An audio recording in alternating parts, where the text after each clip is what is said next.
up with it. Patriots Pregame Show is the world's largest virtual tailgate, featuring fans of the 6-time Super Bowl champion New England Patriots. Brady under center, gives to Michelle, runs it left, a dive to the end zone. Touchdown Patriots! Michelle for 6. That's the offense I know. That's the offense we love. Hardy, Paul Perillo, and Mike Dussault are here to do the grilling as your hosts. This week, the Patriots are home against the Cleveland Browns. James White tucks it under the right arm, cuts it upfield, driving forward, diving to the goal line. A touchdown and a title for the Patriots. I can't believe it. Hardy, Paul Perillo, and Mike Dussault are here to get you ready for the game. It's football time, fellas. Let's get into it. Now, live from our studios inside Gillette Stadium, Patriots Nation, welcome to the Patriots Pregame Show presented by Dunkin. Welcome into the Patriots Pregame Show. It's Hardy, Mike Dussault, Paul Perillo. As always, the best football analysis has been taking place before we went live. Football? Actually, we didn't mention football once. It's all about. It's been all music and all.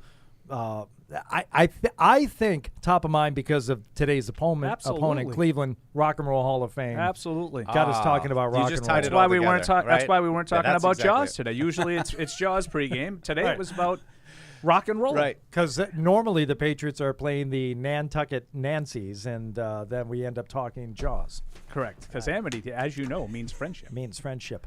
Hello, friends. It is a CBS game today, too. It is. Is Nance here? I don't believe Jim Nance is here. Nance isn't here? No. He used to be here every week. What happened to Nance? Maybe he's coming back with this little run. The Patriots 3-game winning streak, looking for 4 today. I saw. Maybe by the end of the year we'll have Jim and Tony back. Yeah, I saw Evan Washburn out there. I don't know what that counts for, but not something. Much. Yeah. That counts for something. Mary Kay Cabot is going to join us here at 11 o'clock. Big time. For She's Behind big Enemy time. Lines. She is big time. Yeah. She's one of the most respected beat writers out there. I agree. And we've got a battle of a couple of teams here today. I don't think it's a stretch to say there are playoff implications for today's game. Absolutely. First of all, and we'll get to that in a sec. Week 10. Can you believe it's Week 10? It is moving rather swiftly. Quick. And I know we say that every year. I know, but this season really does seem to be going very fast. Right. But let's talk about it just in terms of the implications for these two teams and their respective records today.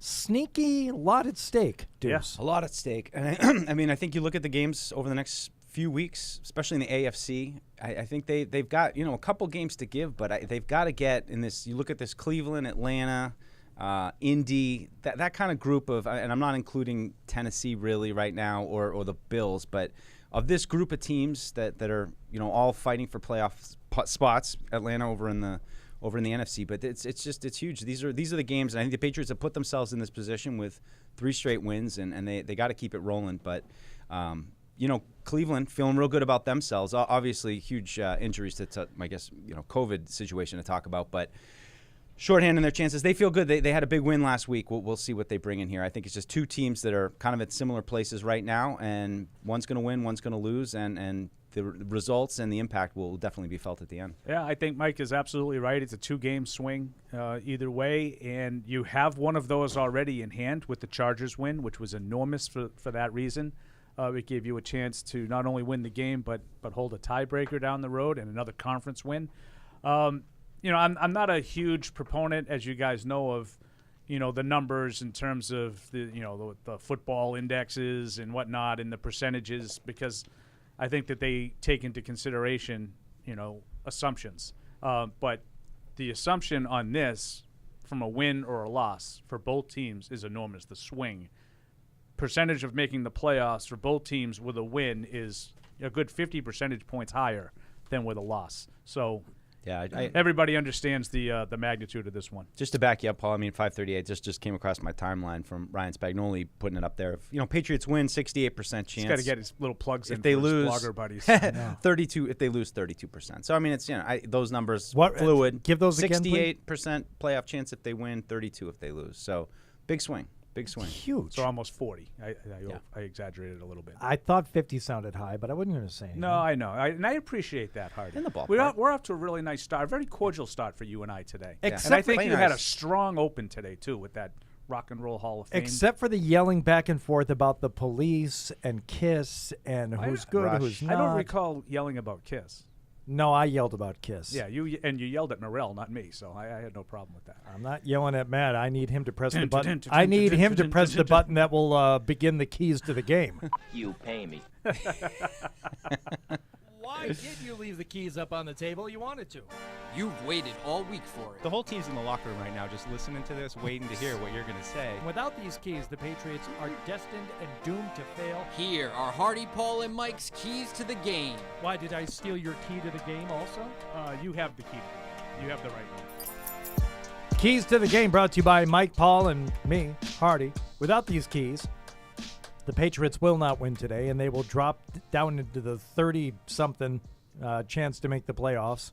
But with a win, they follow these keys. The win, they're up above 60, and then we're talking a postseason. So, Mike, why don't you lead us off? And gentlemen in the locker room there, gather around, turn it up. Yeah, I don't know if anybody talked about Myles Garrett and Jadeveon Clowney this week, but my key is win the edge. Win the edge, and that's on both sides of the ball. I think those two guys off the edge, you don't really – everything's been said about Myles Garrett and what a force he can be. Good sign that, Patriots have Trent Brown back. I don't know exactly how they're going to use him, assuming he is active after they activated him yesterday, maybe just a third tackle, maybe just to help out on the edge. But I think it starts with keeping those guys off of Mac Jones, especially if – we're hoping Ramondre Stevenson can go, but, if the running game's a little bit limited, you get in third and long, I think that's a dangerous situation. So I think, and then on the defensive side of the ball, wide zone running, to the edges. I think that's really what they want to do to get their offense going. I think you need another performance like you had last week with the Patriots defensive ends and outside linebackers and edge setters, keeping the runs inside, keeping to Ernest Johnson from busting one and getting the edge. So kind of a mirror image on both sides of the ball, but I think it's kind of a key area for both teams no matter who's on offense.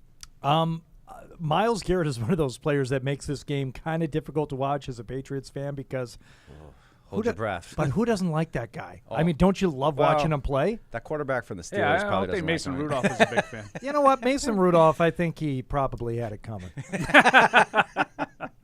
Rudolph, with your nose so bright. Oh, wow. How long you been holding on to that one? Last time he played for us. We're bringing it back. Needs work. All right. So win the edge. Both sides, says Mike Dussault. What do you got for us there, Paulie Paul? Well, I think this one is pretty simple, and it's become a lot easier as the week has gone on with the news that Nick Chubb will not be participating today, because I think you want to put this game in the hands of Baker Mayfield and make him beat you. I think that's what the Patriots defense has done when it's been at its best with Bill Belichick, is they're able to take away what the other team wants to do the most and, quote unquote, make you play left-handed a little bit. So to me, to make the Browns offense play left-handed today will be to have Baker Mayfield have to win this game. And I think if you can slow down the run enough to put them in obvious passing situations and make Mayfield make plays in those situations, I think the Patriots' job on defense becomes a lot easier. I think that's the key. All right. So force Mayfield to throw. Correct. And win the edge. I like it. My keys, force Mayfield to run and lose the edge. Right. It's tough. It seemed like you were kind of trolling us a little bit. No. Mine's really about the backup running backs that we're going to see today. And this seems to be a thing that, as I've watched games over the years, if there is one player that is going to come into a game and unexpectedly have a standout performance, it's going to be a running back. Yeah. And it doesn't have to be a 4-touchdown performance like LeGarrette Blount gave you against the Colts, and he wasn't quite a backup, but he was not a How about Jonas Gray? Yeah, there you go. That's what I meant to say. What did I say? LeGarrette Blount. Oh, Jonas Gray and his 4 touchdowns against the Colts. You know what? 200 yards. Anniversary of that is like right around this time of year, 2014. Yeah. It was a November game in 14. I'll take your word for it. Yeah. So if there's going to be a player offensively who's going to come in and make a big splash, who is it going to be? A quarterback? You see it every once in a while. A receiver elevated from special teams somehow to, no. Running back that you don't see a whole lot. All of a sudden, those guys get a chance. And I don't know what team it's going to have. I'm just saying be mindful of these running backs that we don't see a whole lot. Yeah. Both sides today. And whoever can utilize that, to some extent, I think is going to have a good chance at winning. And if there is a position on the field where that takes place, I think it's in that position. Yeah, especially when you have a real good offensive line like they do. They extended 2 of their interior players this week, and like you said, I think that's the formula is when you have a good offensive line, and maybe like when you're playing the Colts with that situation, it's a terrible run defense, and it all kind of lines up, and he runs wild. But I think the Patriots and the Browns' run defenses are better than that. But I think it's a good one, and I think D'Ernest Johnson is a capable running back. He had one good game. He's been okay in spots. Hasn't really been leaned into other than that one game he played this year. So we'll see what they got for him. But I think it's a big part of it. And like Paul said, if they're able to reel off a couple, big gains on first down and open up play action, I think that's a huge part of their offense. And if the Patriots defense get early stops, force Baker into 4th and long, unleash your kind of disguise, your bag of tricks, make him, double clutch or think about things a little bit longer, I think that would bode really well for the Patriots defense. I just got sad thinking about Jonas Gray. Benched the following week after that 4-touchdown game. Was he late to a meeting? He had some issues. Yeah. He had some off-field issues. Yeah, but we'll leave it at that. Okay, it's just inactive for. But to kind of tie, I think most of the rest of the season. Yeah, and career. Just to tie it into a little bit is, Stevenson as a rookie has had some issues this year. He's gotten in the lineup. He's been out. We talked about some consistency issues from Ivan Fears earlier in the year of just learning how to be a professional. And now it seems like he's going to be able to play, but he hasn't practiced this week. So kind of a unique situation with a rookie back who didn't really practice much. Is he going to be ready? A guy that has been kind of up and down with his preparation, as told to us by the coaches. Yeah. Is he going to be ready to come in and play a mistake-free game, not cough the ball up without really practicing this week? Maybe I'm sure he was working out, doing things, but he wasn't part of the everyday out on the field preparation, and I think that's something to watch. All right, let's grab Patty and Agawam here before we go behind enemy lines. Pat, what's going on, buddy? Good morning, gentlemen. How are you? Really good. Good. So I see this game kind of playing out, kind of like the game that's been up on the website, the 2001 game against the Bills. Kind of an ugly, turnover-filled, but a game that's going to be won at the line of scrimmage. And so I like our chances, especially if Seth Brown gets back in the lineup and they try and move him to whatever side that Miles Garrett's going to play on, which he generally plays over the left tackle. I wouldn't be surprised to see him in there and Isaiah Wynn out of the game. What do you guys think? I think you need to take the phone out of your neck next time, Pat. You had your phone buried in some shoulder or something.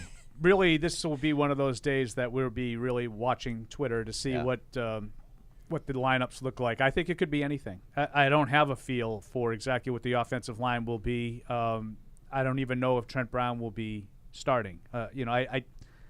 Here's my feeling on this is, a lot of people, myself included, had reservations about Odell Beckham in terms of where he was physically, right?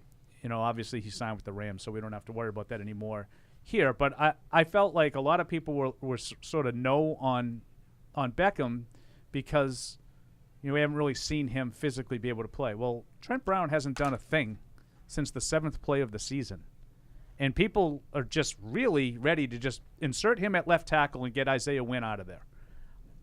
Listen, he might start today. I have no idea. My guess is he's going to play. I don't think they would have activated him if he wasn't ready to play. So I expect him to play. But can he play a whole game?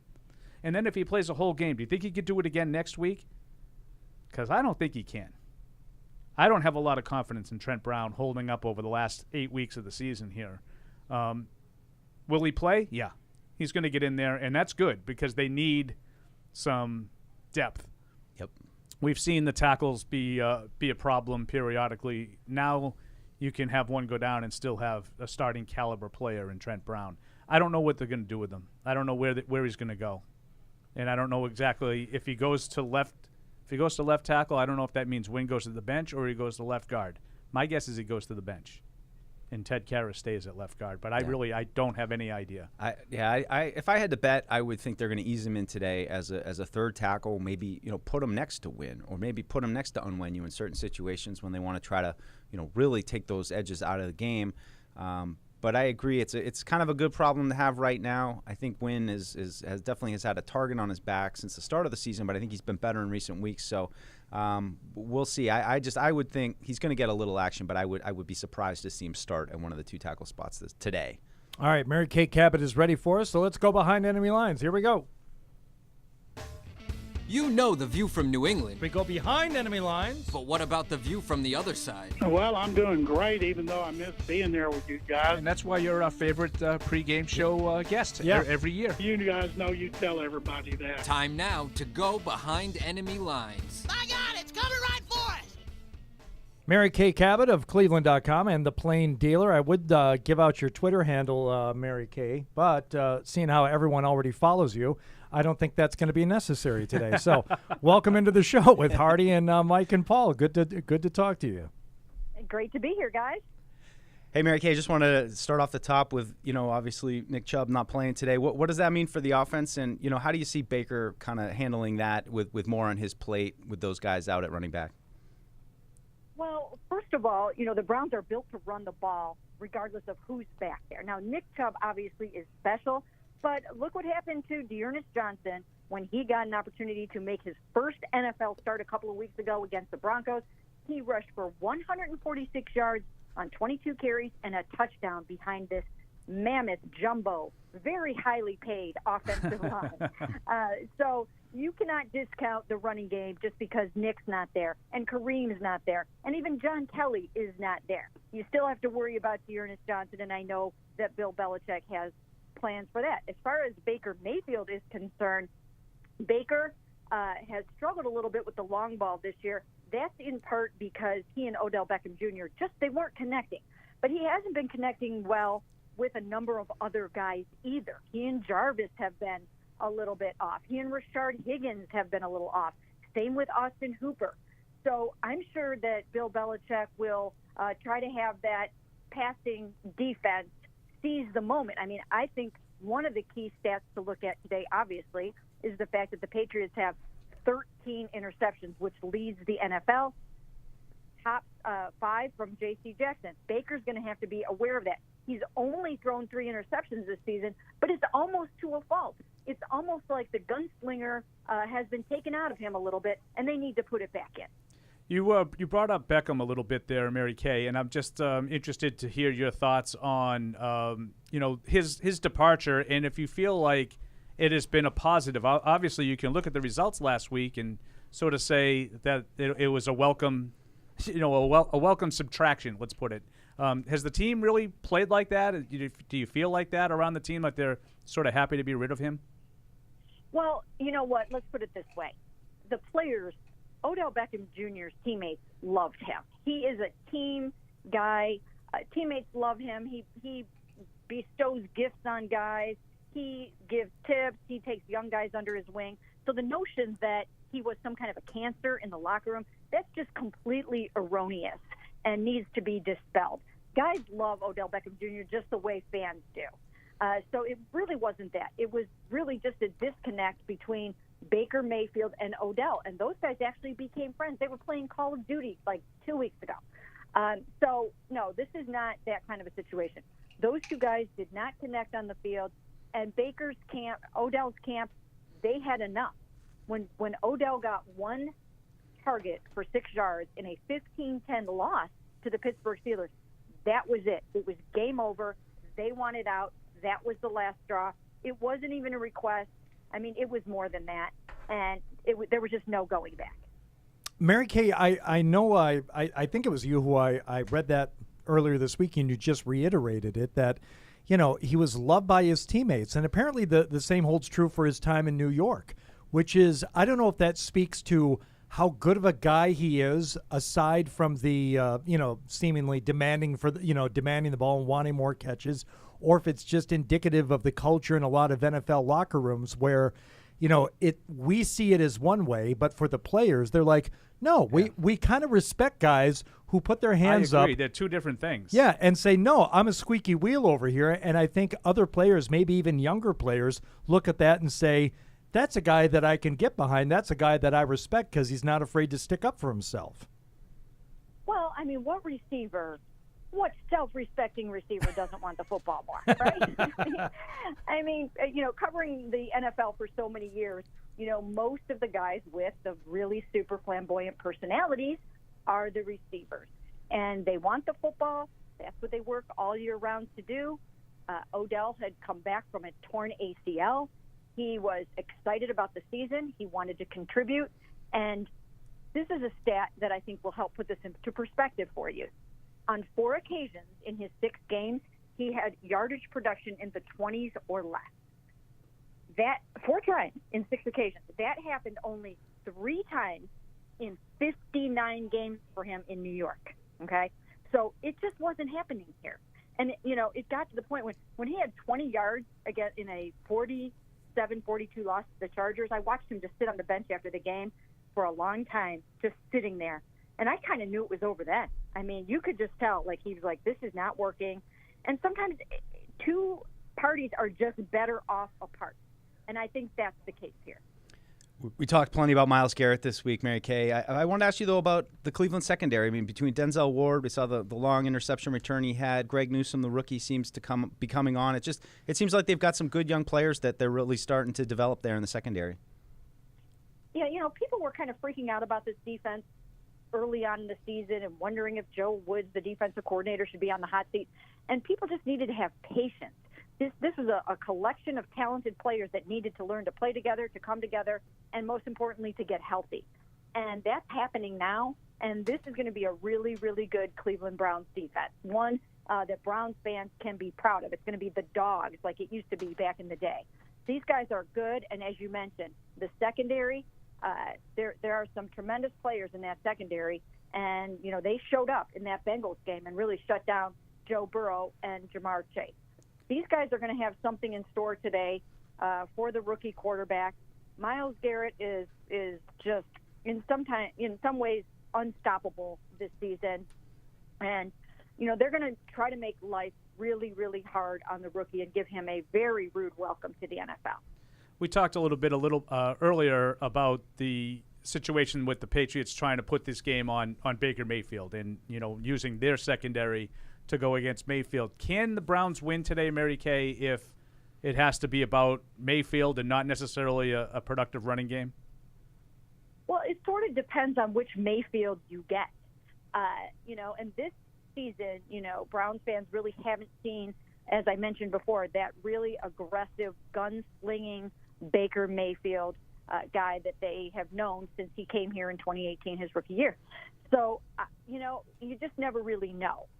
And he does, this is going to sound obvious, but he plays a lot better against really bad pass defenses, and he played against some pretty bad pass defenses down the stretch last year. I think the Patriots have a good pass defense, and one that is not going to be easy for him to run his game on the way that he might want to. So if they're on point, they can manage Baker, and if they want to win the game, they have to pick him off. It's going to come down to takeaways. That would be their key. All right, Mary Kay, this is a huge game for both teams, 5-4. So your score prediction has to be reflective of the weight and the gravitas involved with these two teams.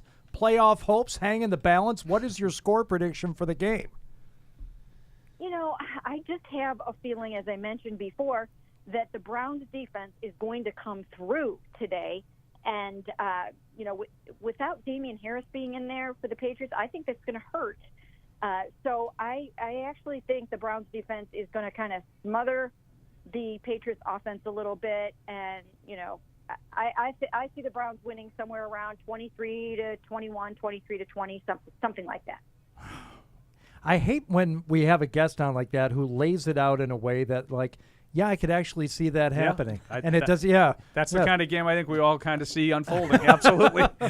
I don't like that it sounds so reasonable, Mary Kay. But I think do better. Yeah, I think it's going to end up being a tight game and a good game today. So glad we have a lovely New England day here for you, and we appreciate you taking the time. Thank you. Sounds good. Thanks for having me. All right, thank you. Thanks, Mary Kay. Mary Kay Cabot at Mary Kay Cabot on Twitter. 183,000 Twitter followers. I told you she's big time. I know she's big time. I know. I mean, we all know her, but it's like Yeah, she was great. I got her for the 2001 podcast to talk a little bit about Bills and Bills' history with the Browns and how it tied into things. So she's awesome. Yeah. Who's our Mary Kay Cabot in Boston? Karen Green. Yeah.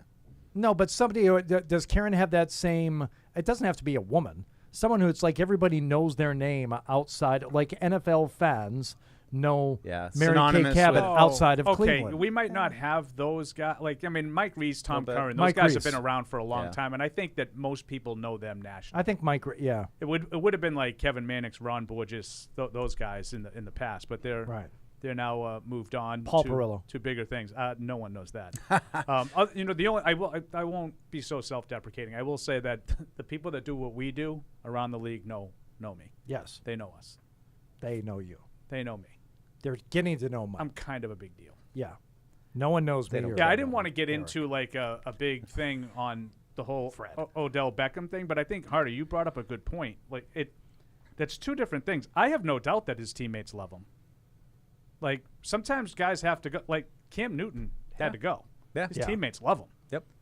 Right? Like, I don't think that anybody ever, like, in terms of being a locker room cancer, it wasn't because locker room cancers aren't disliked by the other players in the locker room.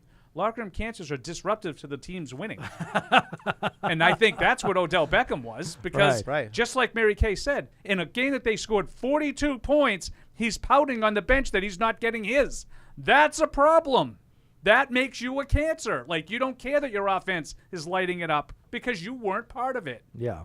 Now, the 15-10 game against Pittsburgh, different story. Right. Maybe I could have helped if you had thrown me the ball a little bit, is his line of thought. But I don't think anybody questions whether or not the teammates like him.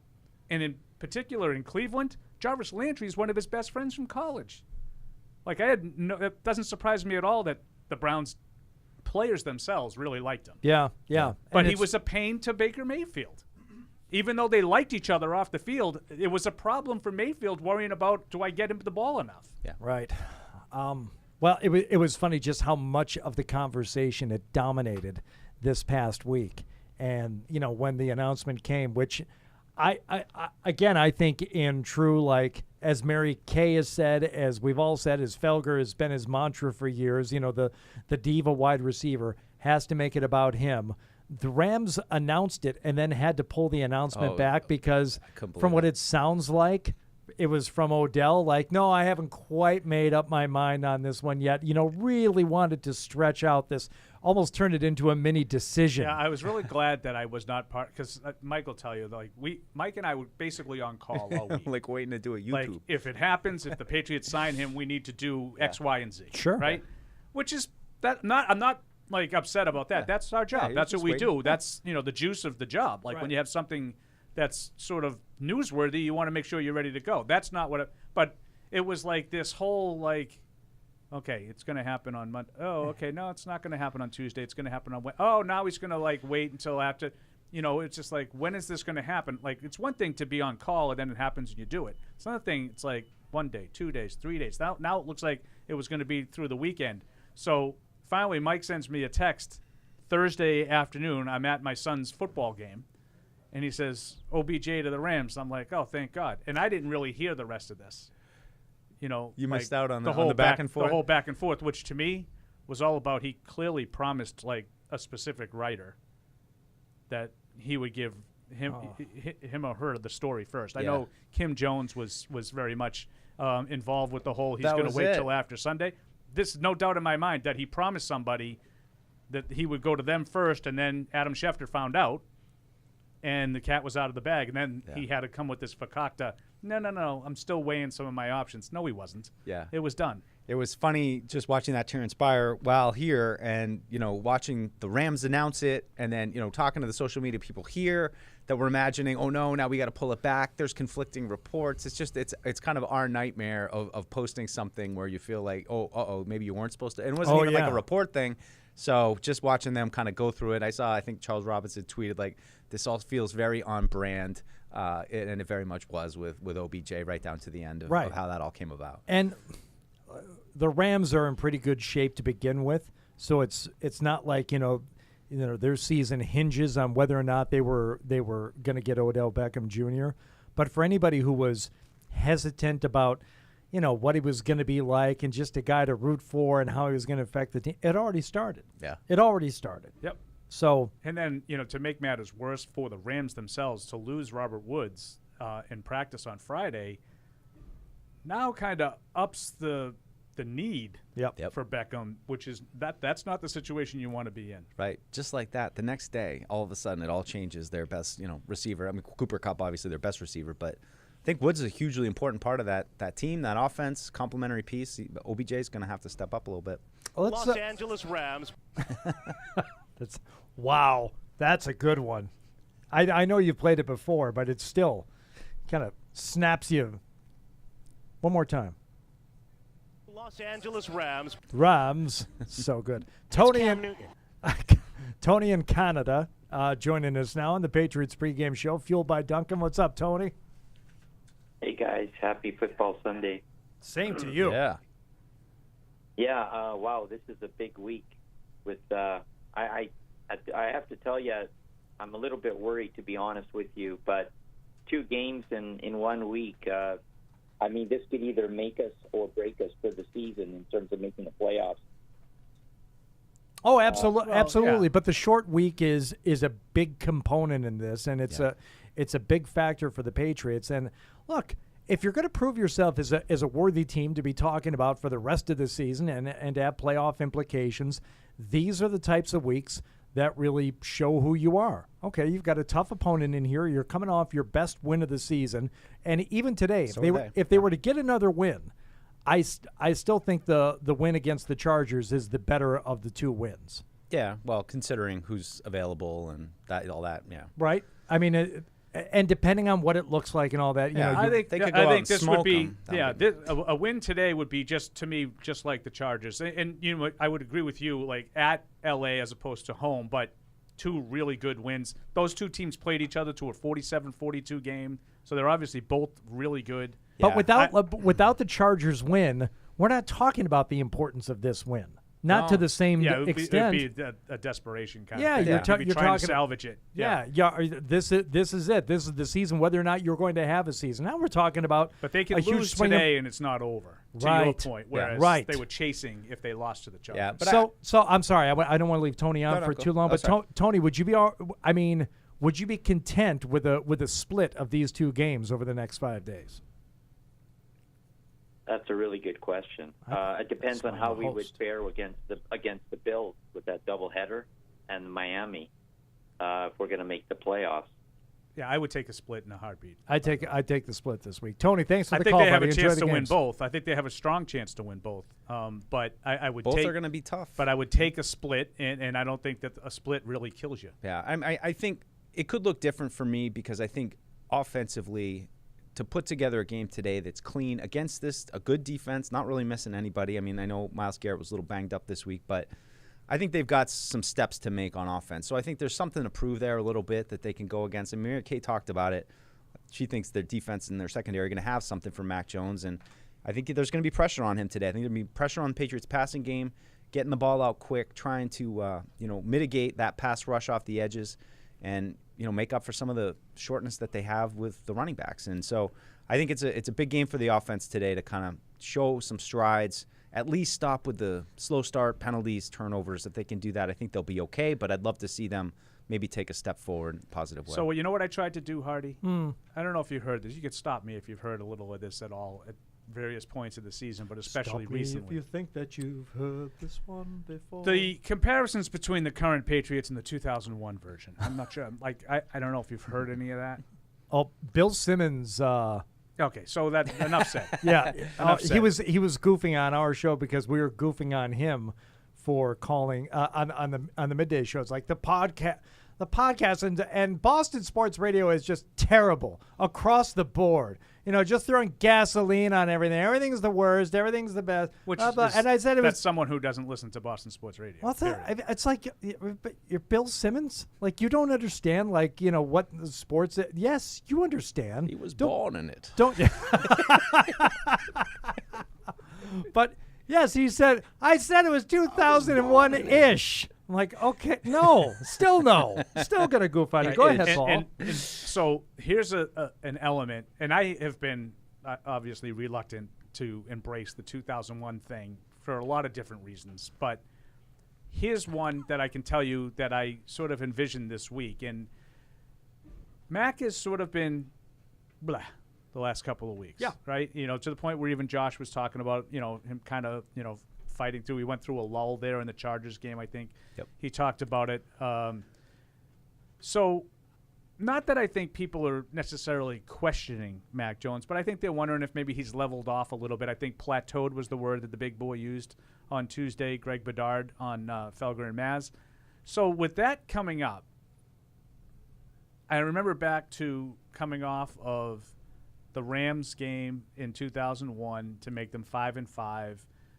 Drew was back for a week or so, and there was a lot of talk, and I think that's around the time that Bill made the comment that Tom Brady will be the quarterback for the foreseeable future, and that he just completely ended any chance that Drew was going to get the job back. It wasn't going to happen no matter what, barring an injury. And Tom Brady went out, I believe, in that next game. I think it was in the rain against New Orleans, and had probably his best game of the season. He just lit it up. And I sort of thought about that today, like, what if Mac Jones, has heard some of the stuff about, I think he's kind of leveled off a little bit. Maybe he's hitting the rookie wall a little bit. And then he comes out and has one of his better games of the season today and leads a win. That would be a little bit 2001-like. Unlike most of the other things that people are saying, like, this and that. And I was like, that was nothing really like what happened in 2001. But, But go ahead. Have fun. Shoot your best shot.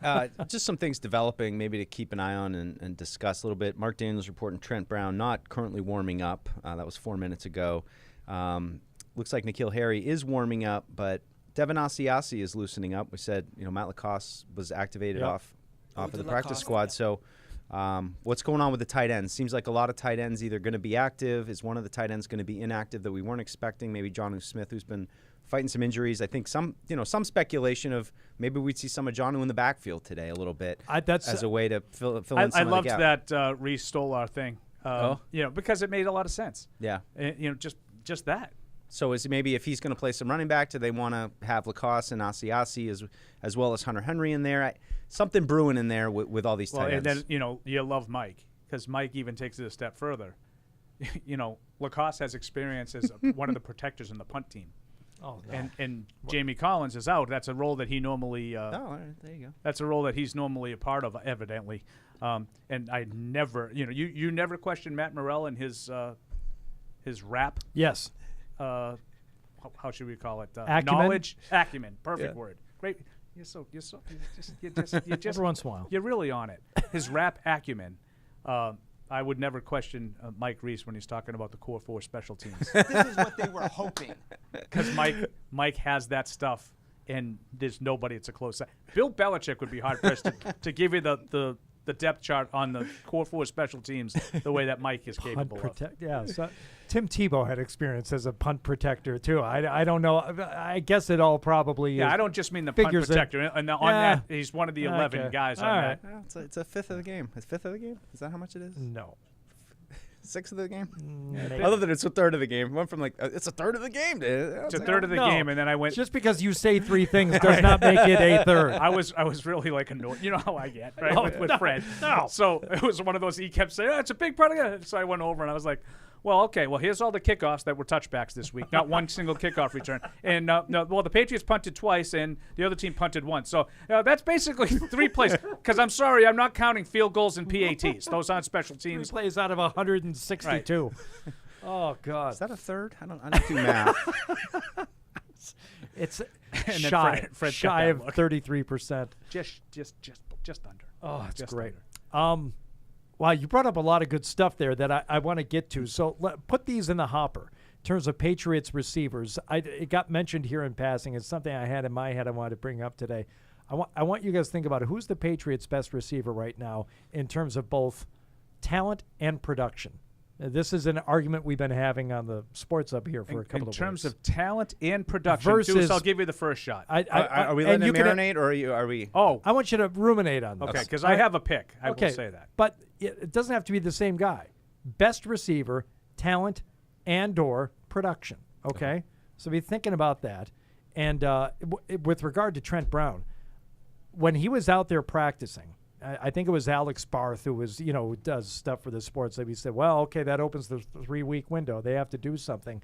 And Zoe and I both looked at each other and it's like, or not, or he's just out there practicing a little bit and he never gets activated and he's, not ready. This is where I am with Trent Brown, Paul, because like you said, I don't rely on expect Trent anything. Brown. I don't expect anything from the fact that he was activated. It's gravy. If he comes back and plays well, it's gravy. But I'm still, to see now he's out there. And what was the report that you had, Deuce, that it doesn't look to be like the type of. They haven't seen him. And also, I should say, Mark Daniels also no sign of Jonnu Smith yet. So. The Jonnu Smith thing is interesting because if Devin Asiasi, like Deuce was talking about some of those tweets, if he is warming up to play, he hasn't been active, right? He hasn't been active a single game. So that means they might want both of those guys. And maybe we don't see Jonnu Smith today at all. Okay. Never mind Jonnu Smith coming out of the backfield. Mm-hmm. Right. Let's go to Alex in Somerset, Mass. Go ahead, Alex. You're on with Hardy and Paul and Deuce. What's up? Hey, what's going on, guys? How you doing?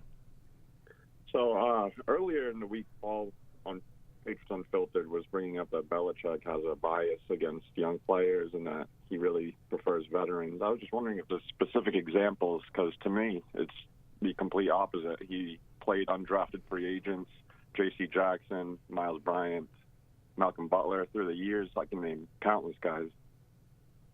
Not as rookies. I mean, they worked him in. They work him in. Malcolm Butler barely played. Malcolm Butler barely Super played Bowl. as a rookie. That's what made the Super Bowl play unbelievable. Oh, I remember it as it happened, and for a lot of people saying like, who? Malcolm Butler? He was not a household name even among some Patriots fans. Yeah, like the bias thing is really strong. Like I feel like Bill, like a lot of coaches, tends to gravitate toward veterans, and I think when given a chance, given an option, he'll take the veteran and work the rookie in slowly. Yeah, there's certainly exceptions. I mean, and you can Christian look at it right Barmore now. has been an Barmore exception. is a perfect example. Again, as a guy who it took him 4 games to finally wrestle. It. That's why what is he, like 56% of the snaps? Yep. I think I read today. Yep. That's after playing almost the whole game the last 3 weeks. That shows you how little he was playing early. Alex, I appreciate the question and thanks for the call. It does bring up something that I did hear on Unfiltered earlier this week, and it was about the notion and I guess.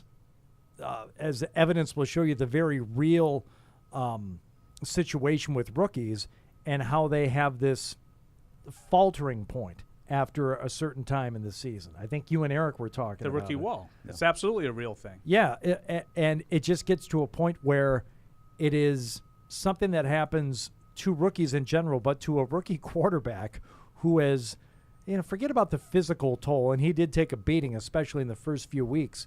But the mental strain of that position after 3 or 4 months, and you've still got a quarter of your season left, it's something that you need to be mindful of. And I'm not saying you should look for it. It's like any week now he's going to have that crap game where he just goes out there and pukes all over himself. I would much rather have it be the type of ascension game like you talked about that Brady had against New Orleans in 2001.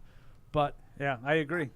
I think you could hope for one, but almost expect the other. And that's maybe if Bill does have a bias toward veterans or rookies or something, or if it seems like it falls off at some point, that's because a lot of rookies fall off about 3/4 of the way through the season. And I just feel like I think Bill asks a lot of players in general. He has said many times that his program is not easy to play in. Like, he's not an easy guy to play for.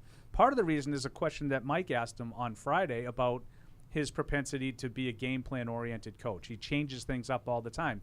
That's a lot on rookies. Yep. Whereas, a veteran, you could sit there and say, well, this is going to be kind of like that Green Bay game 3 years ago. We're going to use a similar kind of and Dante Hightower's like, yep, all right, yep, we're all set. Whereas, for younger players, it's a little bit more on the plate. It's not that he won't play younger players. Like, it's not like a complete you gotta refusal. earn the trust. Yeah, you know. Yeah. I think he likes experience over sort of the youthful athleticism. Yeah, so to speak. I went back on that article I wrote, just pulled a couple quotes from Mayo, because I've asked Mayo a few times over the years about just the game plan stuff, and he said, that's what makes it hard to play here, because it's each week.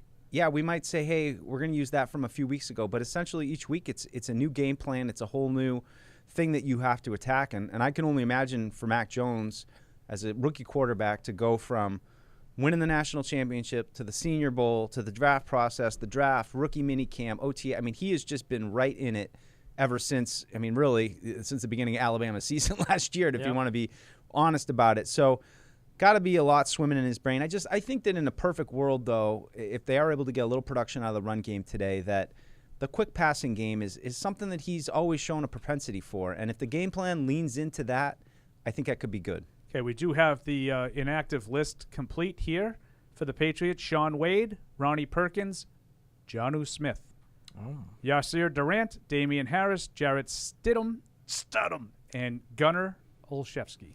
You ain't playing, guys. So, Jonnu Smith, I think Ryan Hannibal, I had seen sort of broach that possibility when he saw both Asiasi and Mike's guy, Matt Lacoste. He is my guy. Warming up. That perhaps him today. Perhaps we would get no Jonnu Smith. So there will be no runs out of the backfield for the tight end. Yeah, Trent Brown is active. That does mean Trent Brown. But, he has been on the injury report for a little bit with a shoulder injury. But you just wonder if that's exactly what it is. Probably, maybe not. I don't know. But they have the tight end depth, and it's something we've kind of talked about all year, keeping Lacoste around. Haven't really given Asiasi a chance. So we'll see today how it kind of looks, how they use those guys. The Browns also use a bunch of tight ends too, which is another part of the game plan. I think that favors the Patriots a little bit because they're not a fast team. They're a big physical team, and I think if they put a bunch of tight ends on the field, I think the Patriots can match that with size and strength. So we'll see what happens here with speed, the backfield. Speed, right? Yeah. Hey, Matt, can we grab Kiefer in Atlanta before we go to break? Okay, I don't want to leave him holding. It's a long break. Kiefer, you'd have to hold for another 28 seconds while we take our luxurious break here. I'd rather have you not sit through it. So, Kiefer, what do you got for us? What's up, guys? Hey. Speaking of Mac Jones and like how he's been playing past couple of weeks, say we win today, running game goes well, 150 yards or so, a couple touchdowns we pulled out, but Mac Jones looks kind of like how he's been, and how do you feel about things going forward if that's the case?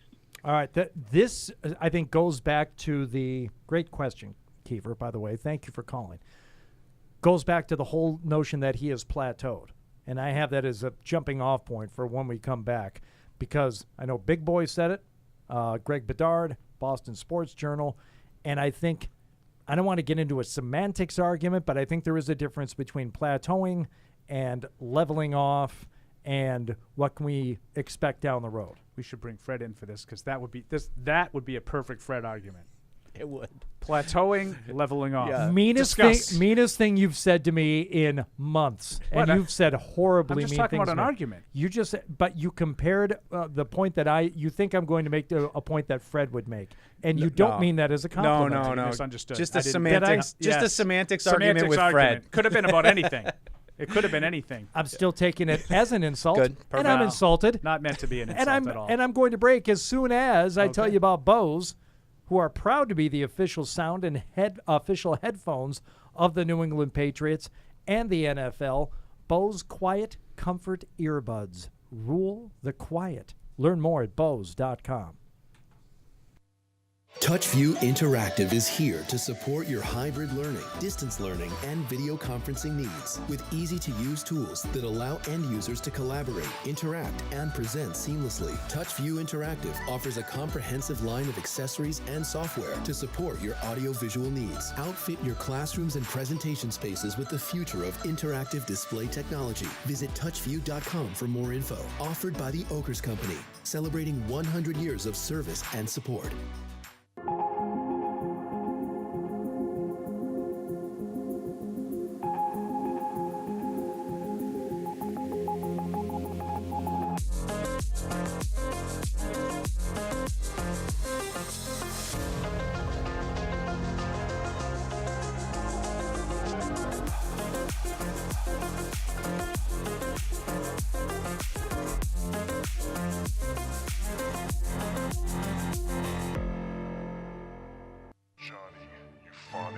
Join the conversation by calling the Ace Ticket hotline at 855-PATS-500.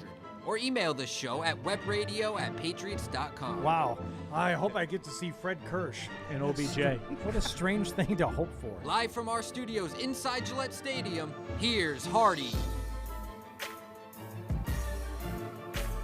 Epic deep pull from Paul Perillo. It was so old. It was when Happy Days was shot on film.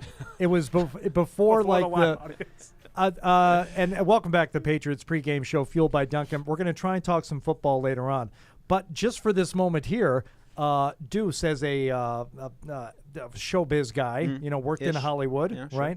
A lot of old sitcoms were shot on film, not the what do you call it? Like it's not a single camera, but they would actually set up shots like film as opposed to just the set where they would have the multi-camera. Yeah, multicam, sure. Okay, but Multicam you know what I'm sitcom. talking about? Yeah. Like old school, you go back. They shot film. Yeah. They shot film, and that is is that a Expensive. single camera?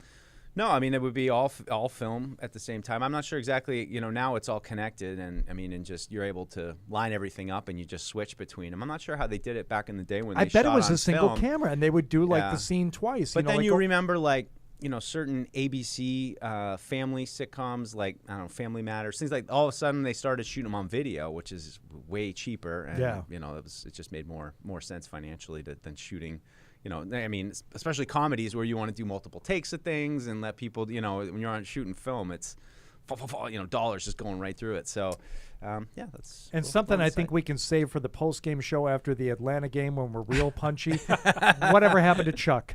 Big brother Chuck. It is one of the mysteries. It truly is. They just decided that they didn't need three siblings, and poor Chuck just got shown the door. Hell of a basketball player, though. Yeah, at least at the beginning they mentioned him and referenced the fact that he was no longer there. But then as it went on, it was like in My Two Beautiful Children, and it was like, poor Chuck. Whoa. What happened to Chuck? I saw one of those reunion shows at one point, and at the end they were all like, was that Chuck? Chuck? And they all made reference to it. It wasn't obviously there. All right, let us get back into the... I'm stressing about this one. Are you okay? I'm stressing about his question. I'm trying to... Yeah, his question, not the game. You want to do the receivers or the Mac Jones plateau question? The receivers. Okay. Okay. Then if you're stressing, I will say Kendrick Bourne is the answer to the question for me. Both. Most talented and playing most the best. productive. The most productive is like that. That's a kind of a fact. That would be Myers, right? He's got the most catches. But is it Brandon Bolden? But you're asking no. Lately, in last terms couple of the games, guys who produces the most for you, and look, I don't know. Is there an overall receiver stat that would tell us, okay, it's a combination of touches, targets versus actual catches, yards, all that stuff? The guy who seems to be the most productive, at least a couple of weeks ago, it was Bolden for like 2 weeks in a row. He didn't have the most number of catches. 1 week he did. He had the most catches, but he was the guy that was kind of he's kind of been the clutch guy. They have to a go-to guy. Yeah, he's been the kind of the clutch guy. I think last couple Myers is weeks. the go-to guy. Like when they need a third down play, they generally go to him. But he's kind of leveled off, to use your term, the last few weeks. I think the most plays that they've gotten out of a receiver is Bourne. Yeah, he is their best receiver. Well, I thought that was the question. But it was a dual question, and Deuce understood it, which is why he was so. Yeah, it was a good question. It was making me think. Anxious. Best in terms of talent, like your best guy, but who's your most productive? And that's why. Lately, the last couple games, I thought that's what you were getting at. Yeah, I still think it's Bourne. He has been. No, and the only thing I thought was Bolden, because the last couple games I think he's been kind of the guy in some clutch situations. that big catch he had last week down the sideline. 3rd and 8, who are you going to throw it to? Probably Myers. Yeah, probably Myers. But I think he's like Paul said, he's had a couple quiet games. Last week was penalty, got pushed back and bobbled the ball on 3rd down to start things. So I think he's got something. We talk about guys needing to kind of step up, get back on track. He's right there, and I think that's why it matches up well with Mac, the game plan, getting the ball out quick, getting it to Jacoby Myers. I think it lines up like those two guys should have a connection today. 1st and 10, first play from scrimmage. You got the ball to open up. You're going to, like Paul wanted to do last week, you're going to throw on the early downs. Who you throwing it to on 1st and 10? Yeah. Bourne. This is, it's a problem it's a problem. Now I'm with Bourne. Yeah, I think he's the guy most capable of making a play. But isn't it kind of weird? As the late great Ken and Lowell used to say that this is a conversation you have about each play. Like I don't really know. And I think what you're tapping into though is just who the Patriots offense has been this season. And there have been games where Jacoby Myers has had a bunch of catches and third downs and conversions. Then there have been games where they've run and they've gotten takeaways and they haven't really had to do anything. The open guy. Right? That's their best receiver. It's my favorite receiver.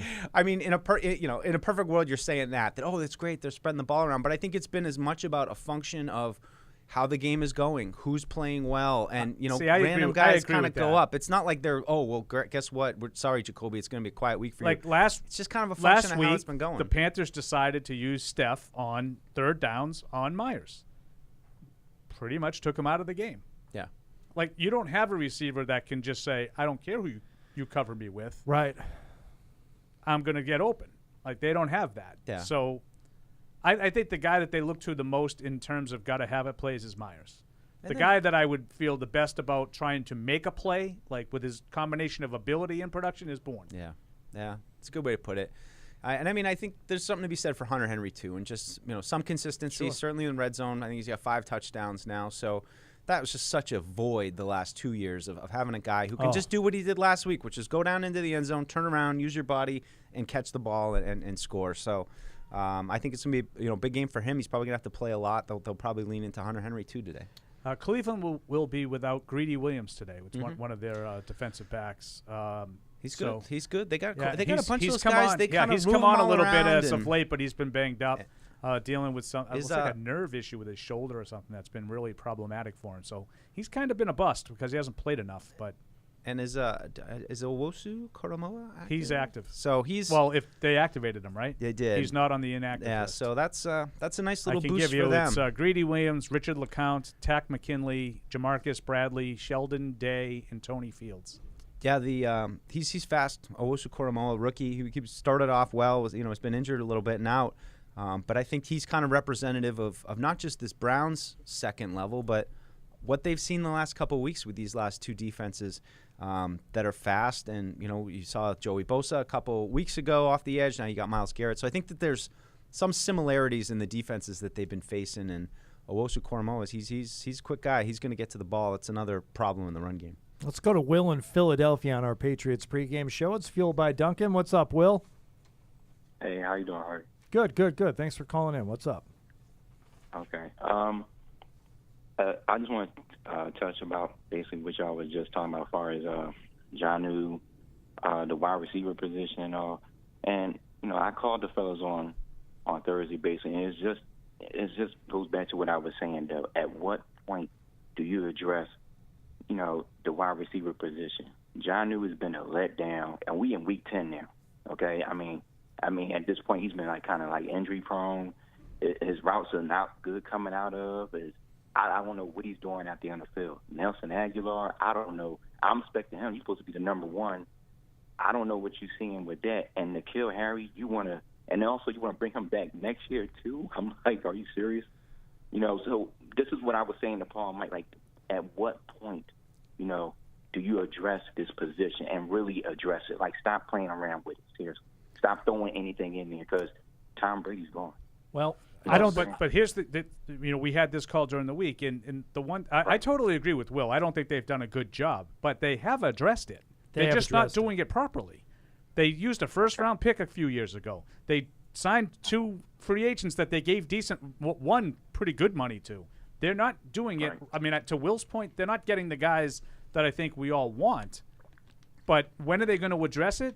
They'll address it again next year. I'm going to guess, like they have the last few. Yeah, well, they just need to hit. That's what I would. The only thing I would take exception to is the notion that they're, messing around with it. They're not messing around with it anymore. They're drafting. They're signing free agents. It's just it hasn't worked out. And Will, to your point, the fact that in our receiver discussion about best versus most productive, that name Aguilar was never brought up. Yeah, that's a problem. And Will's 1,000% right. Yeah. I mean, Will calls the show all the time. He nails it. Like they need more production from the receiver spot. And it's just such a hard. Go ahead, Will. No, I just wanted to say one thing, and then I'm out your way. just going back to what Paul said. Like, Paul, you said, yeah, they drafted a number 1, but look what they passed up. No, I know that's what I'm got. saying. Like they're addressing it, they're just not doing it right. They messed up. Right. Okay. Right. All right. Okay, gentlemen, take care. Have a nice and go Pats. Thanks, Will. Thanks, Will. What you were saying, Deuce. I was just going to say it's, and this is a constant drumbeat, and it's really been a constant drumbeat even going back to when Brady was here, the need for the elite wide receiver. And it's just a hard position to get. If you don't draft one within the first 10 to 15 picks, or you don't go spend a bunch of money on one in free agency, it's hard. It's hard to hit on it, to find that random guy in the 3rd round who suddenly, becomes Adam Thielen or, one of those guys. Yeah, I don't think that's that hard. I think there's a lot of them over the last few years. Well, somehow they can't seem to hit one. Yeah, and I don't know. Like we could quabble over elite. Like what is elite? Like Terry McLaurin to me is elite. Maybe to some other people he's not. Deebo Samuel to me is an elite player. Maybe some other people don't. I mean, there's been a lot of receivers taken after the 1st round over the last 3 years that I think are, if they're not elite, they're pretty damn close to elite. Yeah, and that's fair. But they're in the point where they're at now, and they've either got to hit on one of those guys, or you got to rearrange the roster and go sign Chris Godwin next year in free agency. Ooh. Like will that This scratch guy. the itch? This guy. That's it. But I also think, to Paul's chagrin, I think that I don't think they will do that. I don't think they will because I don't think that they value that position like that. I think they see their offense as an offense that if we can get 5 people on the same page and go and get a quarterback who can put the ball where it needs to, we don't need a guy who is going to be a single physical beat man coverage.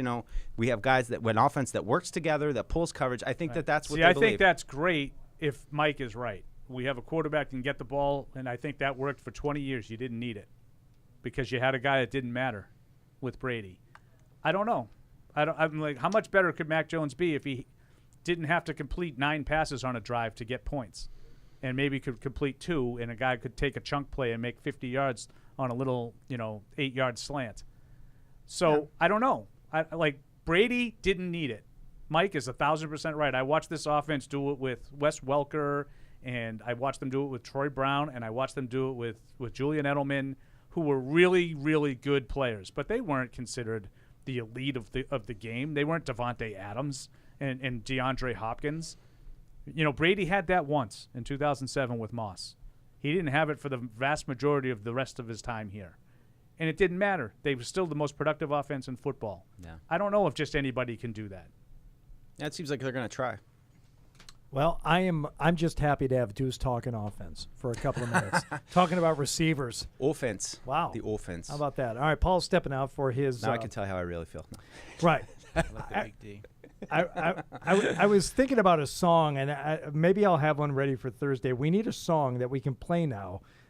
Paul's away, the mice will play. Something that Deuce and I can talk about. I don't know what, Matt, you and I need to put our production heads together. I will create a parody song for this. Would you really? I got a theme song this week, actually. It's happening. I got, when I got to practice, yeah. Matt Morrell came up with an idea, made a little theme song for me, and then Matt, remind me of the girl's name who did the Jill in New Hampshire. Jill in New Hampshire, thank you. Did a remix of it, which was outstanding, harmonizing. She even added some lyrics. So the base of it was, Mike has returned from practice. Mike has returned from practice. Yeah, Mike has returned from practice. What was the mood? Who wasn't there? What did he see? That's Jill in New Hampshire? Jill in New Hampshire, crushing it. I hope she's listening. That worries me. Like guys like you and I, Matt. She had the original hard. Mike has returned from practice. Mike has returned from practice. Yeah, It's a little more jazzy with Matt's. Matt's is a little more jazz too. Mike has returned. I normally don't make it that far into the podcast, so I haven't heard that before. I mean, Jill's is really good. What was the mood? Who wasn't there? What but did I he like see? yours better. Yeah, what can I say? That's kind of how I'm wired. You like jazz. I just picture Matt doing jazz hands. He had like a hat on. He was kind of like, Liza Minnelli something. His is it's got a very John Mulaney, Nick Kroll, Too Much Tuna feel to it. It's time for practice, baby. You have an auto tuner back there? We could use that. Auto tune is kind of an expensive plug-in. Yeah, there's sneaky, not cheap. Yeah, watch there's a good little Netflix on the I know what I'm doing. You don't need an auto-tune program to use you auto-tune. don't. Because you know how to EQ properly. You'll get it. Really? It's called Morel Tune. It's the discount Okay. A little reverb, a little echo, proper EQ, you'll get it done. Huh. Okay. All right. Good to know. Maybe you'll show me one day. You know, I would appreciate that. We'll share some production tricks, you and I. Tell Jill to get working on a Paul's Gone. What do we do? Yeah, but then we have to have something specific to go to that we will talk about while he's out of the room. Right. And but I don't want it to be anything that Paul would be excited to talk about too. So we have to, think about offensive things. linemen, kickers. No, things that I want to talk about. Kickers? Would you do kicker talk with me? I'll do anything. See, you really don't want to though. You don't want to do kicker talk. Probably not. All right. Unless it's Nick Folk. I love that guy. And I would bring up the South Dakota State game last night. Did you see the end of that? Was South Dakota versus South Dakota? South Dakota versus South Dakota State. Oh, okay, gotcha. I missed the state. But Paul was probably all over. Paul was probably watching it live. That guy's chronic. He was really mad about it too, probably. The refs screwed South Dakota State on that one. If he saw it, he's mad about it. But we'll wait for Paul to come back in for that one. We could do that. He was not interested in the French animal sound conversation. No. What does the cow say? I'll tell you one thing that happened to me this week. Paul would not care about it. You know the intersection, Washington Street in Canton, where the commuter rail crosses over, kind of down by Amber Road Cafe. Yep. Right. Yep. I'm there 3 nights ago, and with the kids in the car, there's a person in front of me who stops right on the other side of the train tracks because someone's coming through the crosswalk. My truck stops on the train tracks. Ding, ding, ding, ding, ding, ding, ding, oh, ding, no. ding. Cold I'm on sweat. the train tracks. I'm like, oh, well, this could be bad. So I start to back up. There's a car behind me. There's traffic on Washington Street. I start to back up, but the car behind me won't back up enough. The thing comes down, not on the hood of my car, on the roof of my car. And I'm thinking, I haven't backed up far enough. I'm about to die. And I was so calm because I thought we were going to die. Yeah. I'm like, this is how people die. Yeah, you just were like, this is it. This is how people die. My son, losing his mind. I know Matt Foxhole, my son, he ain't it. he is the same kid when they light the table on fire at the hibachi restaurant. Duck. Twice in his life, he has run for the door. Okay? At both 3 years old and 8 years old, he leaves everybody behind to burn. And so he's screaming in the back seat, and my daughter's like, you need to back up more. It's on top of it. And she's riding shotgun with me, but it's going to hit me first. Yeah. It scraped down the hood of my truck, and we got back enough in time for the train to pass. But, they kept asking me, like, how bad would that have been? And I said, so bad I won't even say it out loud. Like, oh, what would have, what happens if it hit us? Would it have hurt the I'm like, I don't want to tell them. It's like, we'd all be dead. Yeah. We'd all be dead. Your car would have exploded. Yeah, that's just it. You die. You don't walk away from that. And then did it like come by? It was an actual train, or was it like an old timey guy, like with one of those things, like sorry, pumping his fist, like it was like what's that guy doing? Scene from Oh Brother, Where Art Thou? Right. Like no, it was a commuter rail. Come flying by, or no. It It was stopping in Canton Center. All right, so could the train have stopped? I don't know. It got me to thinking though, how often does that happen when somebody's like because of traffic? Yeah. You're stuck on the tracks. And it wasn't my fault. It's like I don't roll through, the gridlock lines and stuff, but we're all driving and someone locks them up in front of me because someone was in the crosswalk. Okay, well, I have to stop. Holy crap. Right now. It's happening right now. Yeah. You got to pull the school bus, though. You can't park on tracks, I don't know what I would have done differently is the thing. Yeah. Well, I mean, hopefully that's like Jeremiah Owusu-Koramoah today with Ramondre Stevenson. The train's coming for him, and he can't get out of the way. How dare you bring it back to football? You suck. It's about 58,000. 5,800. Jesus, I can't even say the right word. Okay. Right numbers. Train crashes with cars a year. No. In the U.S. Pretty common. In the U.S. That's a lot. 5,800. Why couldn't I say that number? I mean, if you break it down, that's like 2 a week per state. Right? That's good math in your head right 600 deaths. Yeah. Nah, I think we would have been all right. All right, let's go to Quinn in Pittsburgh. Quinn, you're up on the Patriots pregame show, fueled by Dunkin. What's up, Quinn? Quinn. Quinny. Quint. Oh. No. All right. He's gone. Hey. I know who's going to be there. He's always there. Eldred, what's up, baby? There it is. There he goes. Fellas, how y'all doing? There's Hey, that. Eldred. There's that Freightliner. Yes, sir. Hopefully I can park somewhere and watch the game. Deuce, Yo, love you, bro, but we're going to agree to disagree, let's do it. okay? At the wide receiver part. 5 guys in union to get a ball, okay. But you had 5 guys, and some of them can't break press. That was one of the reasons why Beatty left. And this football season, not this season, but season before, it's getting a little bit different, more like a passing offense.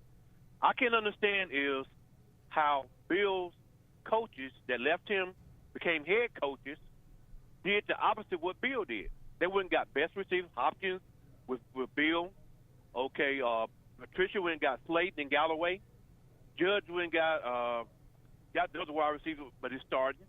And all of them did it, and they even got some more. You can need somebody that can beat press, and they can get open, that you ain't got to go 9 plays or 10 plays. Hopefully, somebody can get open and make a play. That stuff back in the 90s, that's the 90s. It ain't the 90s no more. And other offenses, like proven. I know what you're going to say. Well, he did it good for 20 years. Yes, he did. But he also had the greatest quarterback for 20 years, too, that everybody keep leaving out. Yeah. He did get some guys like that, like Moss and whatever, but somehow or another he got away from it.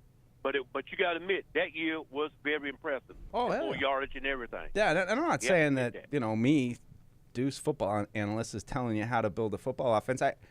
This is what I think they think, which is that this is you can't pay everybody.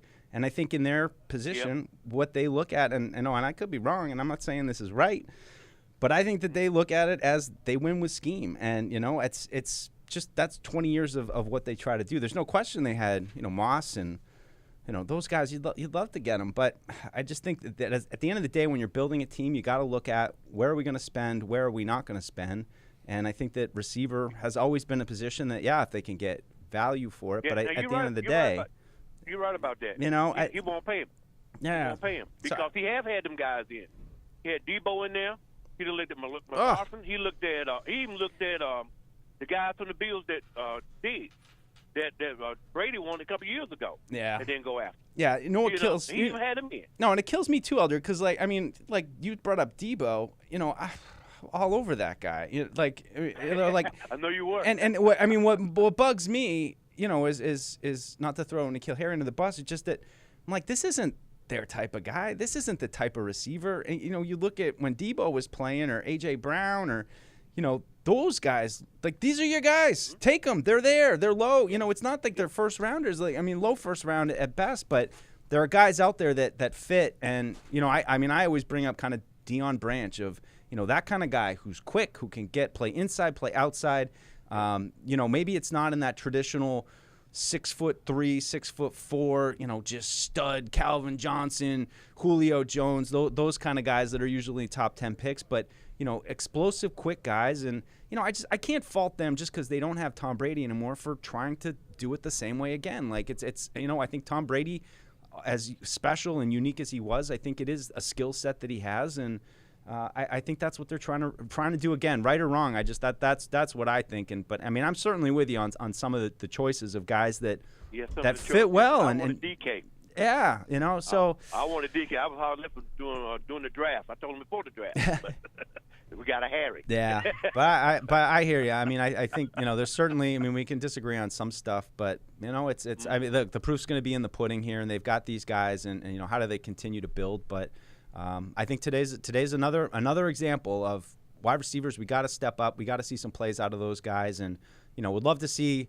The Jets game was the Jets game, but getting production from everybody, getting everybody involved would be great today. Eldred, thanks for the call, buddy. I just hope the line protect Mac. That's what I'm hoping for most of all. Yeah, exactly. The line protect Mac. Well, I hope you get a chance to watch the game too. All right, buddy. Imagine if they just line up with Trent Brown and Isaiah Wynn on the left side against Myles Garrett, just every snap. Like that's just like how they go. That's how much they think of Myles Garrett. Yeah, well, I don't know that they'd be wrong. You don't want to let that one guy beat you, and that's the one guy that could have a lot to say about beating you today. Paul, how did it go? Yeah, it was good. We talked a lot about Trent Brown and the possibilities, and I'm every bit as in the dark on this one as I was, when we talked about it. I really don't know what to expect. Yeah, fullback maybe.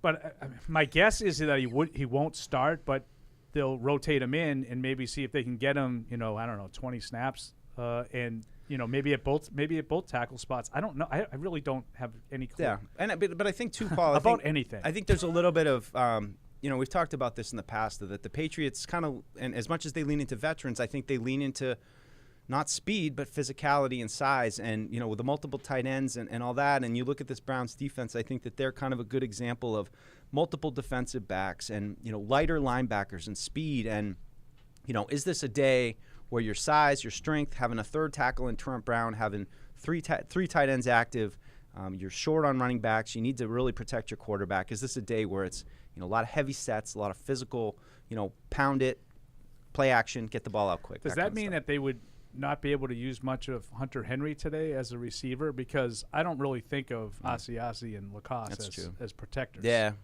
So maybe they want to get those guys in there to get out. And how do they play? How does Cleveland play them when they, if they did put Trent Brown and another extra tight end or two in there? How does Cleveland match up with that? Give them something to think about. Something. I mean, they've got a lot of options on offense today, just in terms of personnel to see. Got a lot of options. Feel out, see how they play it, see what's successful. But I think protecting Mac and staying out of third and long are huge today. Let's switch it up a little bit here. We'll go to the emails, webradio@patriots.com. Chutters in Manchester, UK. Hello, Hardy and his harem. Oh. If you could transfer one Cleveland player to the Patriots, who would you take? Chubb, injury prone? Ward? Garrett? Also, during the Brady era, Paul was famed for giving the nod after the Patriots had kicked off at the opposition and had their first play for run negative yards, and he knew it was another safe win for the Pats. What's the earliest he's managed that, if at all, this year with Mac, and will we see it today? He's got the Pats winning 30-18. So two things there. One player from the Browns. Who would you take? I mean, it's hard not to take Myles Garrett just Myles because he's Garrett. an absolute wrecking ball. But I think it would be Garrett, yeah. But Denzel Ward is appealing, a young, talented corner that can do it all. And I'm not thinking long term. I'm just thinking big splash right away. Who's going to come? I'll take Myles Garrett. Thank you. Yep. What's the earliest you've given a nod this year? This year, Mike's probably right. It was probably the Jets game. Yeah. It's like they scored, second then they quarter. stopped them, and then they scored, and I was like, this game's over. Yeah. Sniff. All right, let's get back to our Mac Jones conversation here about the plateau versus the leveling off. Greg Bedard of the Boston Sports Journal theorized this week that Mac Jones has maybe plateaued this year in terms of, what he's going to do on the field. To me, plateau is a word I don't like because to me that says he's played as well as he's going to play, and this is it. The only way it can go, the only place it can go here from is down. I think there certainly exists the possibility that he is going to ascend from this point and play at a level higher than what we've already seen him at this year. If you had to pick one or the other, has he plateaued or is he leveled off before starting to ascend again and play better than we've seen him so far this year? So think about Mac Jones' best game. Yeah. Does he have better games in him this year, or is this truly a plateau? I mean, do you think, just one question, clarify, plateau for this season or for his this career? season? Just for this season. No, I think he will have better games in him, but I think that it's a function too of the opponent, and I think he's been playing some real good defenses with some good players, and I think the Patriots, to their credit, have found ways to win, including relying on the defense. But I do think that he has better play in him. Even if it just comes to not throwing interceptions and not fumbling the ball. I think so too. And I'll give you, sort of an example. Like in the Globe today, I was reading Dan Shaughnessy had talked to Bill Parcells. Yeah. About some of his impressions of Mac Jones, and I think this is a pretty common perception of why the Patriots are winning and doing these things and blah blah blah. And it's like the guy is here we go. Here's the quote I was looking for. The guy, Jones, is taking care of the ball, and you had control of the game from beginning to end. The beginning of the game, the guy turned the ball over twice. He got strip sacked and then threw a pick. So I'm with Mike 1,000%. I absolutely think he's capable and will have better games going forward. I think that once he gets some experience and figures some of these things out, some of the turnovers I think are going to disappear. I think he's a smart guy. who generally makes smart decisions with the ball, and he's going to avoid those turnovers, which have been a problem periodically throughout the season for the quarterback. Yep. Like, I think there's this perception out there that, well, they're just doing this, they're playing it safe. Yeah, and it worked the last couple of weeks because the defense has been playing out of its mind. Right. The defense dominated the game last week against Carolina, right? The Patriots scored 17 points. They got a pick six for the a pick six, right? Yep. JC. But it wasn't like a 2-point conversion deal. It was only 7 points. I read that Shaughnessy column too this morning with Bill Parcells, and Bill said something to the effect of, "It's my kind of game. Time of possession, holding on." Yeah. And I even Bill, it's not 1985 anymore. But that's the way he thinks about it. It's like Right. it wasn't all that exciting on offense, but it had that one, and I would agree that like that game last week in terms of like the nods. Like, it was 14-6. I didn't give the nod, but at 14-6 at the half, Mike and I walked up to do our little halftime talk. It was good. We kind of both felt like Patriots are in control of this one. Yeah. I didn't think the game was over. I mean, as long as the defense kept it up. It's a one-score game. And matter of fact, it's a one-score game, and the Panthers drove the ball. Really, their only effective drive of the whole game. They went about 70 yards down to the 15-yard line, and Darnold threw a ball 8 miles over a guy's head to J.C. Jackson for a touchdown. Yeah. So it was hairy there with those drives. I mean, had yeah, those turnovers on not that happened. on that drive, if they don't turn the ball over and they get in and make it 14-13, maybe we're talking about a different game. But if my aunt had what, she'd be my uncle. Brownies? chromosomes. What? Boys. You want to do the over-unders? Let's do them. It's time for this week's edition of Over-Unders. You're over me? When were you under me? I had a bad week on the over-unders. I'll just say that right now. It was ugly. Morel, what happened last week? Last week, Paul 3-3, Mike 2-4, Hardy 1-5. Yikes! Yikes! That's hard to do. That is really hard to do. All right. Well, we'll see if we can turn things around this week. We're not gonna read off the season standings as they currently stand. Season standings. Paul 31-23, Mike 25-29, Hardy 19-35. I also want to take this time to mention that these were compiled absolutely perfectly this week. There was a lot of back and forth in the post game last week about previous weeks. Well, yeah, but it's become a thing. And also, I like that Barney Fife sniff. Yeah, Fred invented that. Oh, Don Knotts invented it. Come on, what are we doing? All right, but for routine things. Fred invented it. What do we got? What are we starting with this week? Mac Jones passing touchdowns, 1.5. 1.5. I'm going to stick to it. I think they're going to be a good Patriots passing game today. I think I like Mac to get 2. Yes, I will go the over. All right, Paul Perillo. I'm going to go with the under. I think the under 2 on this one. That defensively, I think they're going to be forced into running the ball down there on the goal line a little bit more. So I'll go under. Next, we have the red zone favorite, Jacoby Myers, receiving yards, 49.5. Paul, you're up first on this. It's a tough one. Mike has been bringing this to my attention the last couple of weeks that Jacoby Myers is on a little bit of a downslide. But I say today he gets over 49.5. I don't think it'll be a huge game, but I think he bounces back a little bit today. Over. I don't think he bounces back today. I don't think this is the game you bounce back in. I'm going under. Yeah, I got to stick with how I think the game's going to go. I'm going to go over. I think a bunch of passes go in Jacoby's direction. All right. Sticking with the receiving yards, Hunter Henry receiving yards, 29.5. See, that's a low enough number to where I feel comfortable going over on that one. So I'll take over on 29.5 for Hunter Henry. Matt Lacoste is finally active, so I think I'm going under on Hunter Henry today. Dumb move. I'm going to take the over on this one because I feel the cornerbacks for the Browns are pretty good, but I don't know about the depth with, some of their guys out. We'll see with you always have to do it for me. Jeremiah Owusu Karamoa. Thank you. He's a piece that they like to use in a variety of ways. He can cover anybody. We'll see if he's healthy enough to cover Hunter Henry today. Okay. But I'm going to take the over. All right.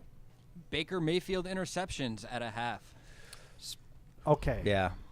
This is a great one. Go ahead, Deuce. I'm all over the over on this one. I think all over it. I think he's got at least 2 in him today.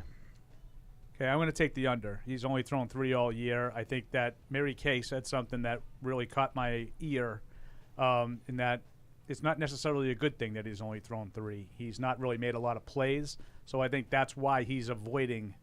I think that they've really got it ingrained in him. You got to protect the ball. We got a great running game. Just don't make keep the it out of stupid harm's mistake. way. We can punt. We can do this. We can do that.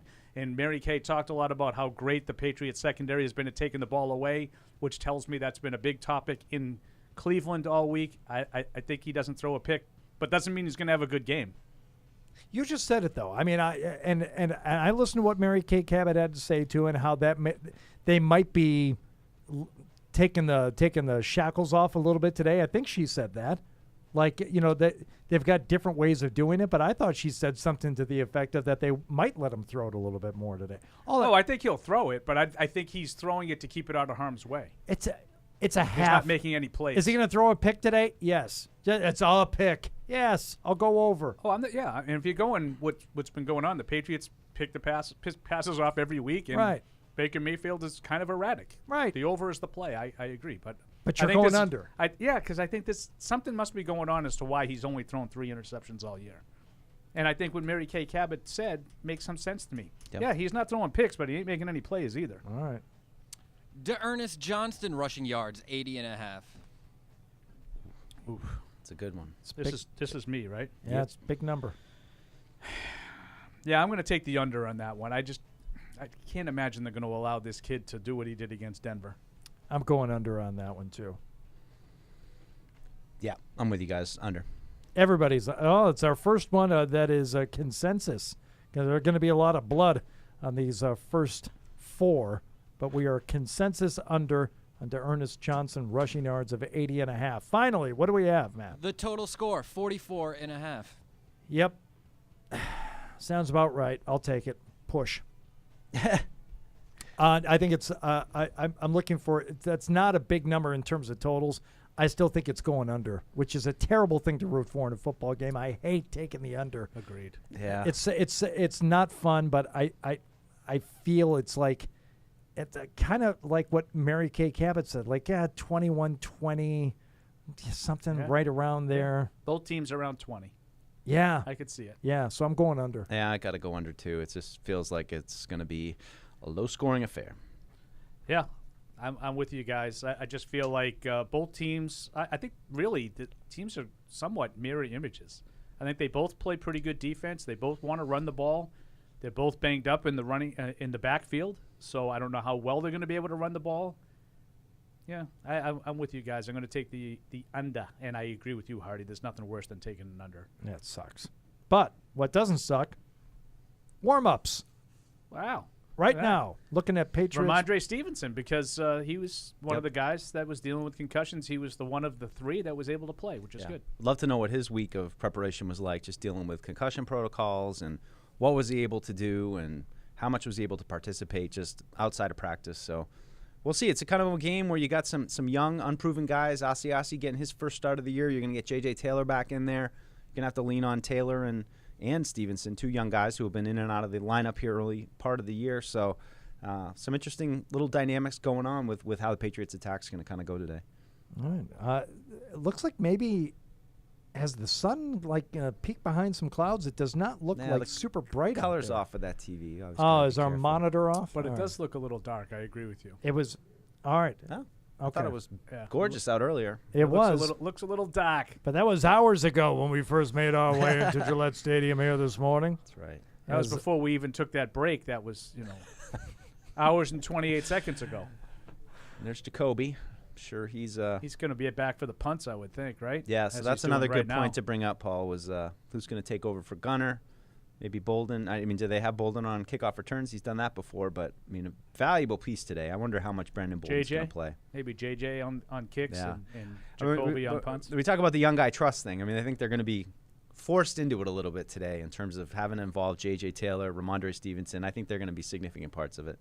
I tell you what, that could end up being an important part of this game is how they handle punt returns today. If it is going to be a defensive affair like we talk about, that could mean a lot of, if not 3-and-outs, just a lot of punts taking place. And without your dedicated punt returner back there in Olszewski, how are the Patriots going to handle that today? And do they have all I'm looking for is mistake-free. I don't need someone, doing a Gunnar Olszewski imitation and trying to get, 3 returns of 20 or more yards in the game today. Yeah. That's the fair unfortunate catch thing. That was starting to become a little bit of a sneaky edge with the punt returns. He had basically 5 in a row that were like 15 plus yards. And it doesn't seem like a lot, but that's good production that Gunnar seemed to be generating there. Yep, and that is you're going to be without that today. Another point too, Jake Bailey's been on the injury report, so Patriots from their kicking perspective, a little bit of a knee problem. And brought in a bunch of punters this week for tryouts. Yep. Well, workouts, I should say, not tryouts, workouts. Let's go to the phones here. We'll keep the warm-ups there on the screen for you as you watch that here at Gillette Stadium today. Patriots getting ready to host the Browns. Both teams 5-4. Big game today in terms of implications for the rest of the season. Steve is in New York. Steve, what do you got for us? Hi, yes, guys. How are you guys doing today? Good. Hey, Steve. Doing great, Steve. So I've been watching Tom Brady's rookie season. I was just kind of watching stuff on YouTube, and his numbers were very similar to Mac Jones, but he did have Drew Bledsoe on the sideline. Now we're at the middle of the season, and we have a chance for playoff, getting into the playoffs. If we had Drew Bledsoe on the sideline, do you think people would be calling for him to come in and replace Mac Jones? I'm going to let Paul answer that one as the Drew Bledsoe president. I don't really understand. Like, there were people calling for Bledsoe to replace Brady. At the time, and I sort of talked about that game against New Orleans, that he sort of ended that for good. Yep. Brady's performance that day against New Orleans, I want to say it was around this time of year, like week 10, 11. That kind of ended that, but yeah, Bledsoe was coming back. He was finally healthy and getting some reps in practice, and that's when Bill decided, Brady's the guy. And just at a superficial level, Mac Jones is a first-round pick. It'd be hard to, pull him for somebody right now. He's got a bunch of experience. If it was Drew Bledsoe even, I know Drew Bledsoe's a first-rounder too. It's hard to even talk about, because if Mac Jones was drafted with the 15th overall pick and Drew Bledsoe, of 2001 was there, Drew Bledsoe would be the quarterback, not Mac Jones. There was a question whether or not Cam Newton was going to be the quarterback. Let alone 2001 Drew Bledsoe. Mac Jones won the job, and now you sort of go with it. I think he would have to be really bad in wins for you to think about making a move. Yeah. He would have to play 3 really bad games in a row, and somehow you won 2 out of 3, so you're still in that playoff position, and you're like, hey, Brian Hoyer might give us a better shot of getting into the playoffs. So Jarrett Stidham, a month down the road might give us a better shot. But I'm talking about less than 5%. No, you're invested, and Mac has really been great. He's just got to continue to push and get through this rookie season and build on what he's learned. Each week is just he's getting all kinds of things thrown at him, and it's good. It's exciting not to have to think about all that quarterback stuff. You're watching warm-ups at Gillette Stadium. Mac Jones there. We see him warming up and getting ready to take on the Browns today. Both teams 5-4 on the year, so big game here today. Talking about Mac Jones, you mentioned Cam Newton here a moment ago. How surprised were you at that contract he got this week from the Carolina Panthers? I'm still kind of in shock. Yeah. I'm thinking that maybe Fred might give me one of those, in a couple of years. Kind of like a ceremonial contract. Little something for the effort. We really appreciate the career. After maybe you're gone for a year and they bring you back for the last half of the season and give you one of the most curious contracts I've seen in a league full of very curious contracts. I'm happy for him. I'm happy for Cam. I enjoyed him as a person. By the way, the Cam Newton people so much, very upset with that sentiment that I've shared also. I'm like, I'm happy for him. That's great. They're mad at you? Why? You didn't want him here. You can't be happy for him now. You wanted him on here. Look, that's why I'm happy for him, because he's not here. I didn't want him to don't be really care, to be the honest quarterback for the Patriots, but no one disliked Cam Newton in terms of him personally or the way he, his time here in New England. I just didn't. Oh, love it. I didn't like the way the football looked when he was quarterbacking the team. But for a guy who seems to be a good guy to get a big payday and a guaranteed over $4 million, maybe as much as 10, to go back and play in Carolina, yes, of course, I'm happy for people when nice things happen for them. I don't understand it. I don't understand it at all. But maybe he's out to prove all of us wrong. I'm just loving watching Kendrick Bourne right now. He's just, had a whole routine with Brian Hoyer. He's just going around. He's just got energy. It's one of those guys you just kind of root for to do well. He just brings great energy to the field, and obviously the handshakes he's got it all down. It's great. I was born in it. Let us step aside here. Final time, I believe. Oh, no. Two more breaks. Good heavens. How are we going to get them in? Well, we will do our best here on the Patriots Pregame Show, fueled by Dunkin. We'll be right back.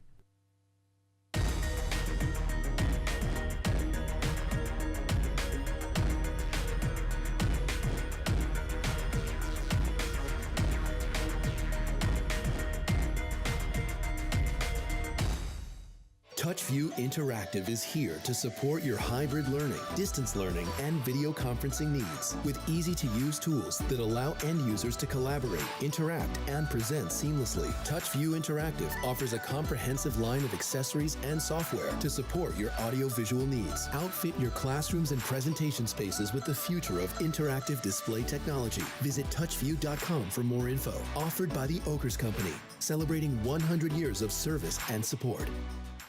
An active lifestyle means you never stop moving. That's why only Theragun devices are designed to release your body's deepest muscle tension, so you can do the things you love. You only have one body. Make it a TheraBody. Join the conversation by calling the Ace Ticket hotline at 855-PATS-500 or email this show at webradio@patriots.com. Stephon Gilmore is only going to be out there on third down. Don't. Live from our studios inside Gillette Stadium, here's Hardy.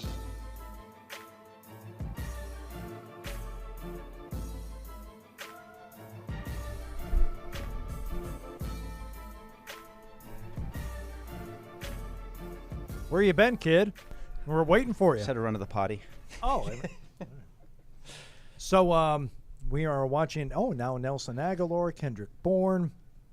Very lively warm-ups here today as the Patriots get ready to. Good mood. You think so? I think so. You're showing you a little something out there? Yeah. It's game day. This has been a fun season. There's been a build-up, and, things could go one of two directions today, of course. But, overall, it's been a fun season. Every game has been close, exciting, or a great blowout of the Jets, and it's hard to ask for much more. And hopefully they continue building. But I'm excited for this game today. It's just a great, you're going against a team, same place you are. You're gonna, I think, learn a lot about who you are a little bit. With regard to and in comparison to the last time these two teams played, where the Patriots ended up getting the win and moving to 8-0 on the season, it was about that time after watching Tom Brady do this year after year after year after year. We started talking about and thinking about how it's not going to be better. Nothing's ever going to be better than that, and it's not going to be necessarily more enjoyable. But from just a compelling standpoint, like, it will be in some ways more interesting to watch this team in future years with a different guy at quarterback to just see how things play out. And the inherent, maybe drama isn't the right word, but the unknown. Yeah. And it's like we didn't have that a couple of years ago when they played the Browns. Now, as you just said it, Deuce, you got a couple of 5-4 teams. You got a rookie quarterback in trying to put this team, another game above 500. And there is something, more interesting about the position that they're in now than when they're like, here we go, off to another undefeated start, and who knows if they're going to go all the way, but ho-hum. Yeah. That got complacent, Complacent isn't the right word. No, I think complacent's a great word. Yes, it did, but spoiled. And spoiled, also a great word. Took it for granted. Whatever. Absolutely. All that stuff. As long as you include incredibly exciting. with all of that. I agree with all of that. Exciting at the end of the season, but not during the regular season. No. Like each individual game, maybe not. That's what I'm saying. But you knew there the was some excitement biggies. the excitement of knowing that I'm going to be when the smoke clears in the Final Four, I'm going to be there every year. That's nice too. That's exciting. Right. I often go back and forth with Deuce on this. Different perspective, but I mean, for me, Deuce didn't like that. Well, I get made fun of for saying what you said, which is the unknown of developing a new quarterback, and I mean that was the big part. That was the big piece that was missing. It's not going to be fun if you're every year trying to find a quarterback and it's just putting a bunch into this guy and he doesn't work out, trying to get this guy or he doesn't, let's try this free agent, and so to have a first round rookie quarterback who's come in and played like he has, and you feel like you got a base. It's not going to be perfect, but I do find it exciting. I find that but that's the piece that had to happen. If you didn't have that, it'd be still a little bit scary. Can I ask you guys about the dirty play from Mac Jones last week? I know you talked a little bit about an Unfiltered this week, and now the call for happy hunting when it comes to Mac. What was your overall takeaway after watching it several times afterward, and the kind of fallout from it? I thought the fallout was much more than I expected. I mean, it was. I don't think it was dirty. I mean, it was. It was a hold. It was kind. I mean, sometimes that happens where I'm just gonna grab the guy, and I think the little extra move at the end, that's what maybe made it a little bit more, but not much more than a holding call that they missed. So I don't know. I thought it was hilarious. Brian Burns was still carrying on about it. I've got a pretty high bar when it comes to what I would call a dirty play. I thought it was. All right, maybe not very sporting, but it was ridiculous. Well, but it wasn't dirty. It wasn't dirty. It was kind of silly. The explanation. I thought he had the ball. I'm like, look, dude, I know I'm watching it in slow motion, but you're looking at him. You're looking where the ball is. It's not in the hands of the man whose foot you are holding on to. Yeah, I agree, and we talked about it a lot. We all agreed that we didn't feel. None of us, I don't think, felt it was a dirty play, but it was a really curious one. I have no idea what he was thinking. He wasn't caught up in the moment. He wasn't thinking he had the ball, as you just pointed out. But and I would also say so Mac Jones didn't get fined, nor should he have. So he didn't get fined, and I've seen a lot of clapback today with the local media, which no one defends their own the way this media does with our own. Oh, I wonder if he's going to get an apology now from Burns. I don't know. Any of you guys think that Jerry Tillery deserves an apology? He didn't get fined for his quote unquote, according to the Boston Globe, pummeling of Mac Jones after the whistle 2 weeks ago. Right. I apologize. Does that not make it, a play that are you better? Are you happier with that play now? My guess is no. My guess is you think it was a dirty play. So the Panthers think it was a dirty play. I disagree with them, but what are you going to do? Like, I just think these kinds of things take on a life of their own. Just move on. And we love to mock and ridicule everybody. Yes. It's look at Brian Burns, he's still talking about it. He's still talking. I can't believe it. Because he's pissed. He thinks the guy tried to hurt him on purpose. Why? Of course that's why he's talking about it. Right. I think he's wrong, but I understand what he's doing. I understand what he's doing, and it's also something that I don't think you expect. As a player in his position, right? To have that you get happen bear trapped to you, all of a sudden. it's probably more frustrating than anything. It's like, hey, there's a loose ball over there. This is a big play. This is something I want to be involved with, and instead, I've got some rookie holding on to my ankle in plain sight of everybody. So yeah, I understand why he's pissed, but dirty, no. Big guy, big not, LG day today. I think. I mean, not dirty. He was one of those guys that was all over the place last game. Just like I've said many times this week, just the energy right off the ball. We'll see. I think Lawrence Guy, big key today, especially right up the middle when you talk about D'Ernest Johnson. They can set the edge and not let him cut back up to where Lawrence Guy and Devon Godchild waiting for him. And I think we'll see more of that 3-4 defense again, especially when they go multiple tight ends. You're going to see a bunch of the Patriots big boys out there, and I think that's how they like to play. So, we'll see how much Cleveland does of that. Does Cleveland try not to get into those and play kind of into the Patriots' strength? Because I think if the Patriots are in that 3-4 defense, I think they're happy. I think they know what they're doing. They're able to play fast. I think it plays into what they want to do. All right, we're going to step aside one final time. We'll come back. We got the six-pack here for you today, getting closer and closer to kickoff between the Patriots and Browns at Gillette Stadium today. Patriots Pregame Show, fueled by Dunkin. An active lifestyle means you never stop moving. That's why only Theragun devices are designed to release your body's deepest muscle tension, so you can do the things you love. You only have one body. Make it a TheraBody.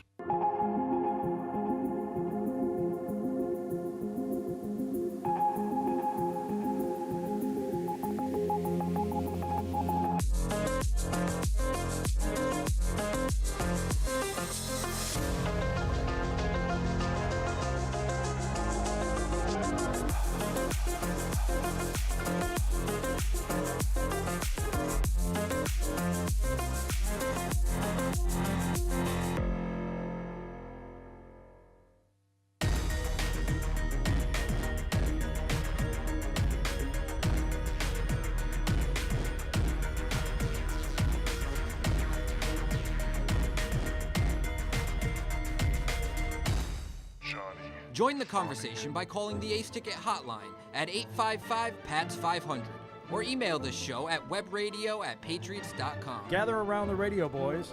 Little Orphan Annie style. Who's that little chatterbox? Live from our studios inside Gillette Stadium, here's Hardy.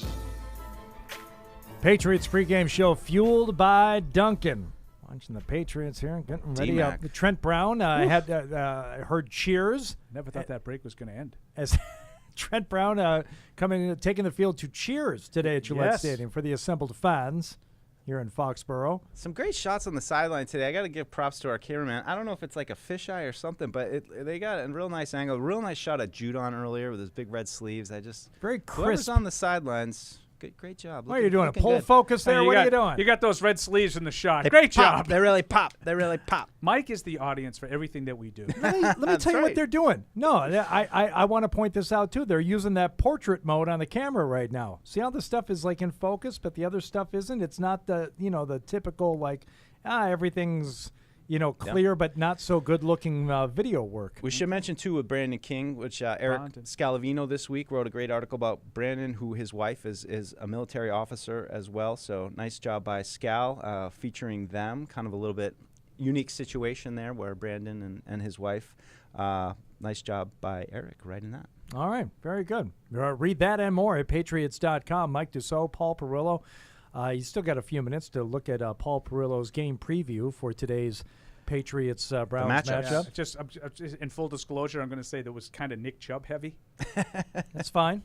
So that may or may not be all that relevant. Well, this is. I guess you can skip it then. Little interesting. Cross him off the list. According to Mr. Mike Reese, starting offensive line in warmups, left to right: Wynn, Karras, Andrews, Mason, Brown. Oh. Which I don't think of all the options I would have considered. I didn't think that Michael Onwenu not being in the mix would be one of them. So we'll see if that holds once they get in the game. Yep. Sometimes it does not, but that would be an interesting development there. If Michael Onwenu is out. Let's go to Alex in Chicago before we get to our six-pack. Go ahead, Alex. Hey guys, how's it going? Real good. Hey. So first of all, I think Myles Garrett is absolutely ridiculous because he's saying happy hunting, or it wasn't him, but he had something to say about Mac, and it's coming from a guy that ripped off somebody's helmet and tried to decapitate someone. So that was really kind of crazy to hear this week. But my question on that is, do you guys think guys should be fined for stuff like that? And I know it's kind of a joke saying happy hunting on Mac, but do you think the league should kind of take a look at that? Like, are guys actually going to start hitting him even harder now? Or do you think it was all just sort of for show and we'll forget about it for this week? Go Pat. That's all I got to say. I mean, trying to apply logic to like the league and who they fine and when they fine it. That just for me is so complicated. I don't think they're going to fine him. I don't think they should be fined. Fines, but there are fines for so many stupid things. Like I don't really care. Again, I'm not the target audience. What? Because the pass rushers are not going to go after Mac Jones unless they're going to go a little harder happy now. Hunting. Like, I'll give you. I'll go. It's not a bounty. Yeah. See, I'm going to go back to that. I don't. A bounty is if you have proof that guys were incentivized to hurt people, that to me is wrong. Yes. If you're paying guys for sacks, for interceptions and bounties. And I understand you can't do it. It's like a salary cap Yeah, violation. I yeah. understand the need to punish it as the NFL. But I'm talking about from a morality standpoint. I have no problem with that at all. Like, the NFL had to punish the Saints for having a bounty system because in a way, that's a salary cap violation. So I get why they got in trouble for it. But you're telling me that, like, Myles Garrett this week is going to try extra hard to hurt Mac Jones because of what Brian Burns said? No. I'm sorry, but you can't possibly convince me of that. No, because it would be so obvious that's what's happening. So, number one, Myles Garrett isn't dumb enough to try and pull that off. Plus, I really don't think there's a lot. Like, he brought up, the caller brought up the point of the Myles Garrett helmet swinging, which we brought up earlier in the show. That's despicable. He got suspended for the rest of the season, and he deserved to be. Probably got off, a little light. In this day and age, he probably got off about as well as you could expect. That was a despicable act. That, to me, rises to a whole different level of anything we're talking about. But in terms of, he said, what did he say? Like, I hope he doesn't turn into an ankle grabber this week. That's, like, really? Like, fine him. What are we doing? Fine everybody. Grow up. Knock, knock. Who's there? Sue who? So we saw Sue everybody. I'll sue you. So we saw some shots there of the offensive line as Reese reported, warmed up, and just wondering if it's some kind of matchup thing. If on when you weren't to go at right tackle, just simply the speed off the edges. I mean, I think Michael and when you great going forward, mauling guard. Maybe if you had to question what he's not great at right tackle, getting out, speed, Trent Brown, big guy, might give you a little bit of a better matchup against Clowney. Okay. This guy, huh? And here's Bill in Bozeman, who I think brings up a good question. He said, I'm surprised by the Trent Brown doubt. He was a starter when he went out. Why wouldn't he return as a starter? The big question is right or left. Now we're getting some indication. He said he's injury prone, obviously, but when healthy, he's pretty good. No one's suggesting that he's not one of their best 5 linemen when healthy. He hasn't done anything in 10 weeks. I think the question is more about, is he really going to play? This is the guy who has not played a ton. So, I think the doubt is. That's where my question is. And I think I said it in a lot of different ways. I have no idea what they're going to do. I think they can go in a number of different ways. No, it's good to have, but I think the point is valid that they started this season off and they played 7 snaps with the offensive line that they wanted. So I would guess at some point they're going to go back to that and give it another shot. All right. Should we do the 6-pack now? This is the Sunday 6-pack, so kick back and listen to the position. I'm itching to get the picks back. You better bring a big stack. Don't get it mixed yet. I came to win it, yeah, this is the Sunday 6-pack. All right, first we find out how we did last week, and then we'll get the season totals. Matt, what do we got? Hardy 3-3, Paul 3-3, Mike 2-4. Which brings the season totals to Hardy 27-22, Paul 24-25, Mike 22-27. Oh. All right, so maintaining my lead here in the Sunday 6-pack. I wasn't able to gain any ground, although I will say that my buddy Matt tried to allow me to gain some ground. Yeah, there was by giving me a win that I did not earn. Shenanigans.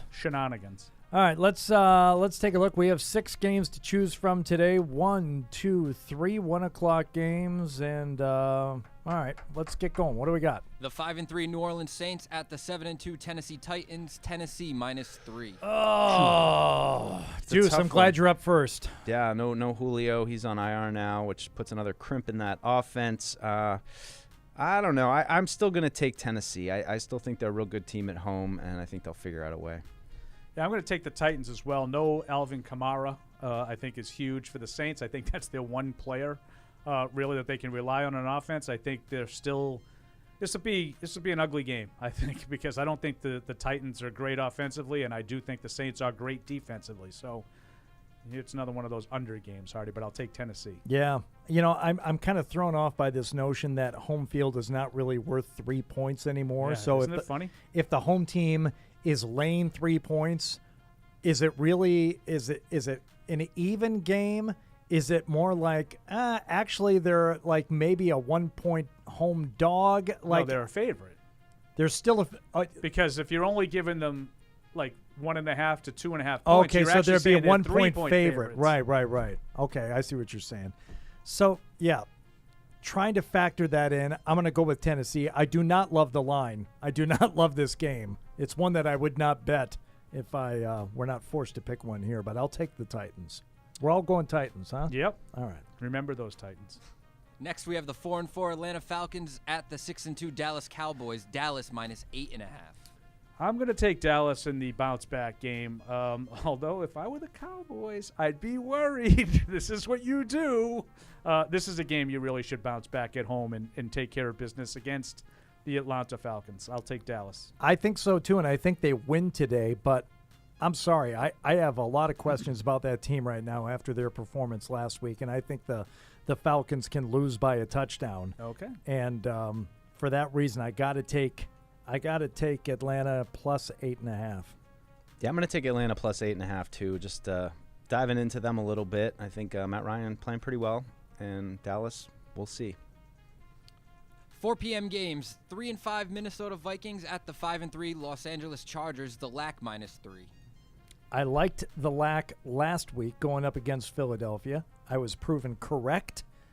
I like them again this week. I'm going with the Chargers.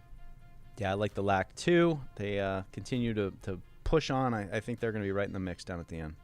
Yeah, I'll make it unanimous. I'll take the LAC at home, even though it's not the best home field advantage. Minnesota just finds ways to lose games.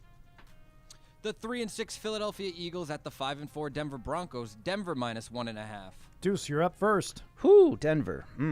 Tough one. You know what? I got to take Denver. They're at home, of course, and I think that'll be enough. It's a tough game to call, though. I think they're similar teams. Now, this is one of yours, Hardy. Only a 1.5-point home favorite. So Right. What are they saying? What is it? I don't know what they're saying. I'm going to take the Broncos. I think Philadelphia thinks they should have won that game last week. I think they don't think of all the teams that are in the position they are right now in the season, they really don't think of themselves as a 3-6 team. I'm going to take the Eagles in this one.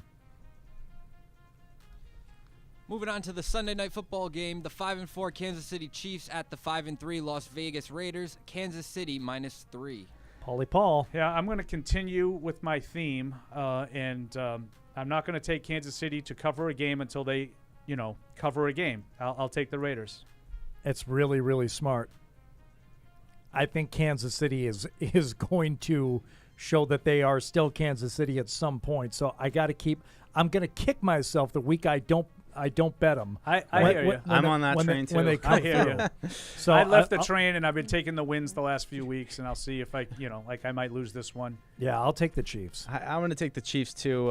Paul put me a little bit on the fan analysis couch with this pick this week, analyzing my pick. But I'm going to stick with Kansas City. I'm in the same boat as you, Hardy. At some point, I think they're going to kick a little bit better into gear.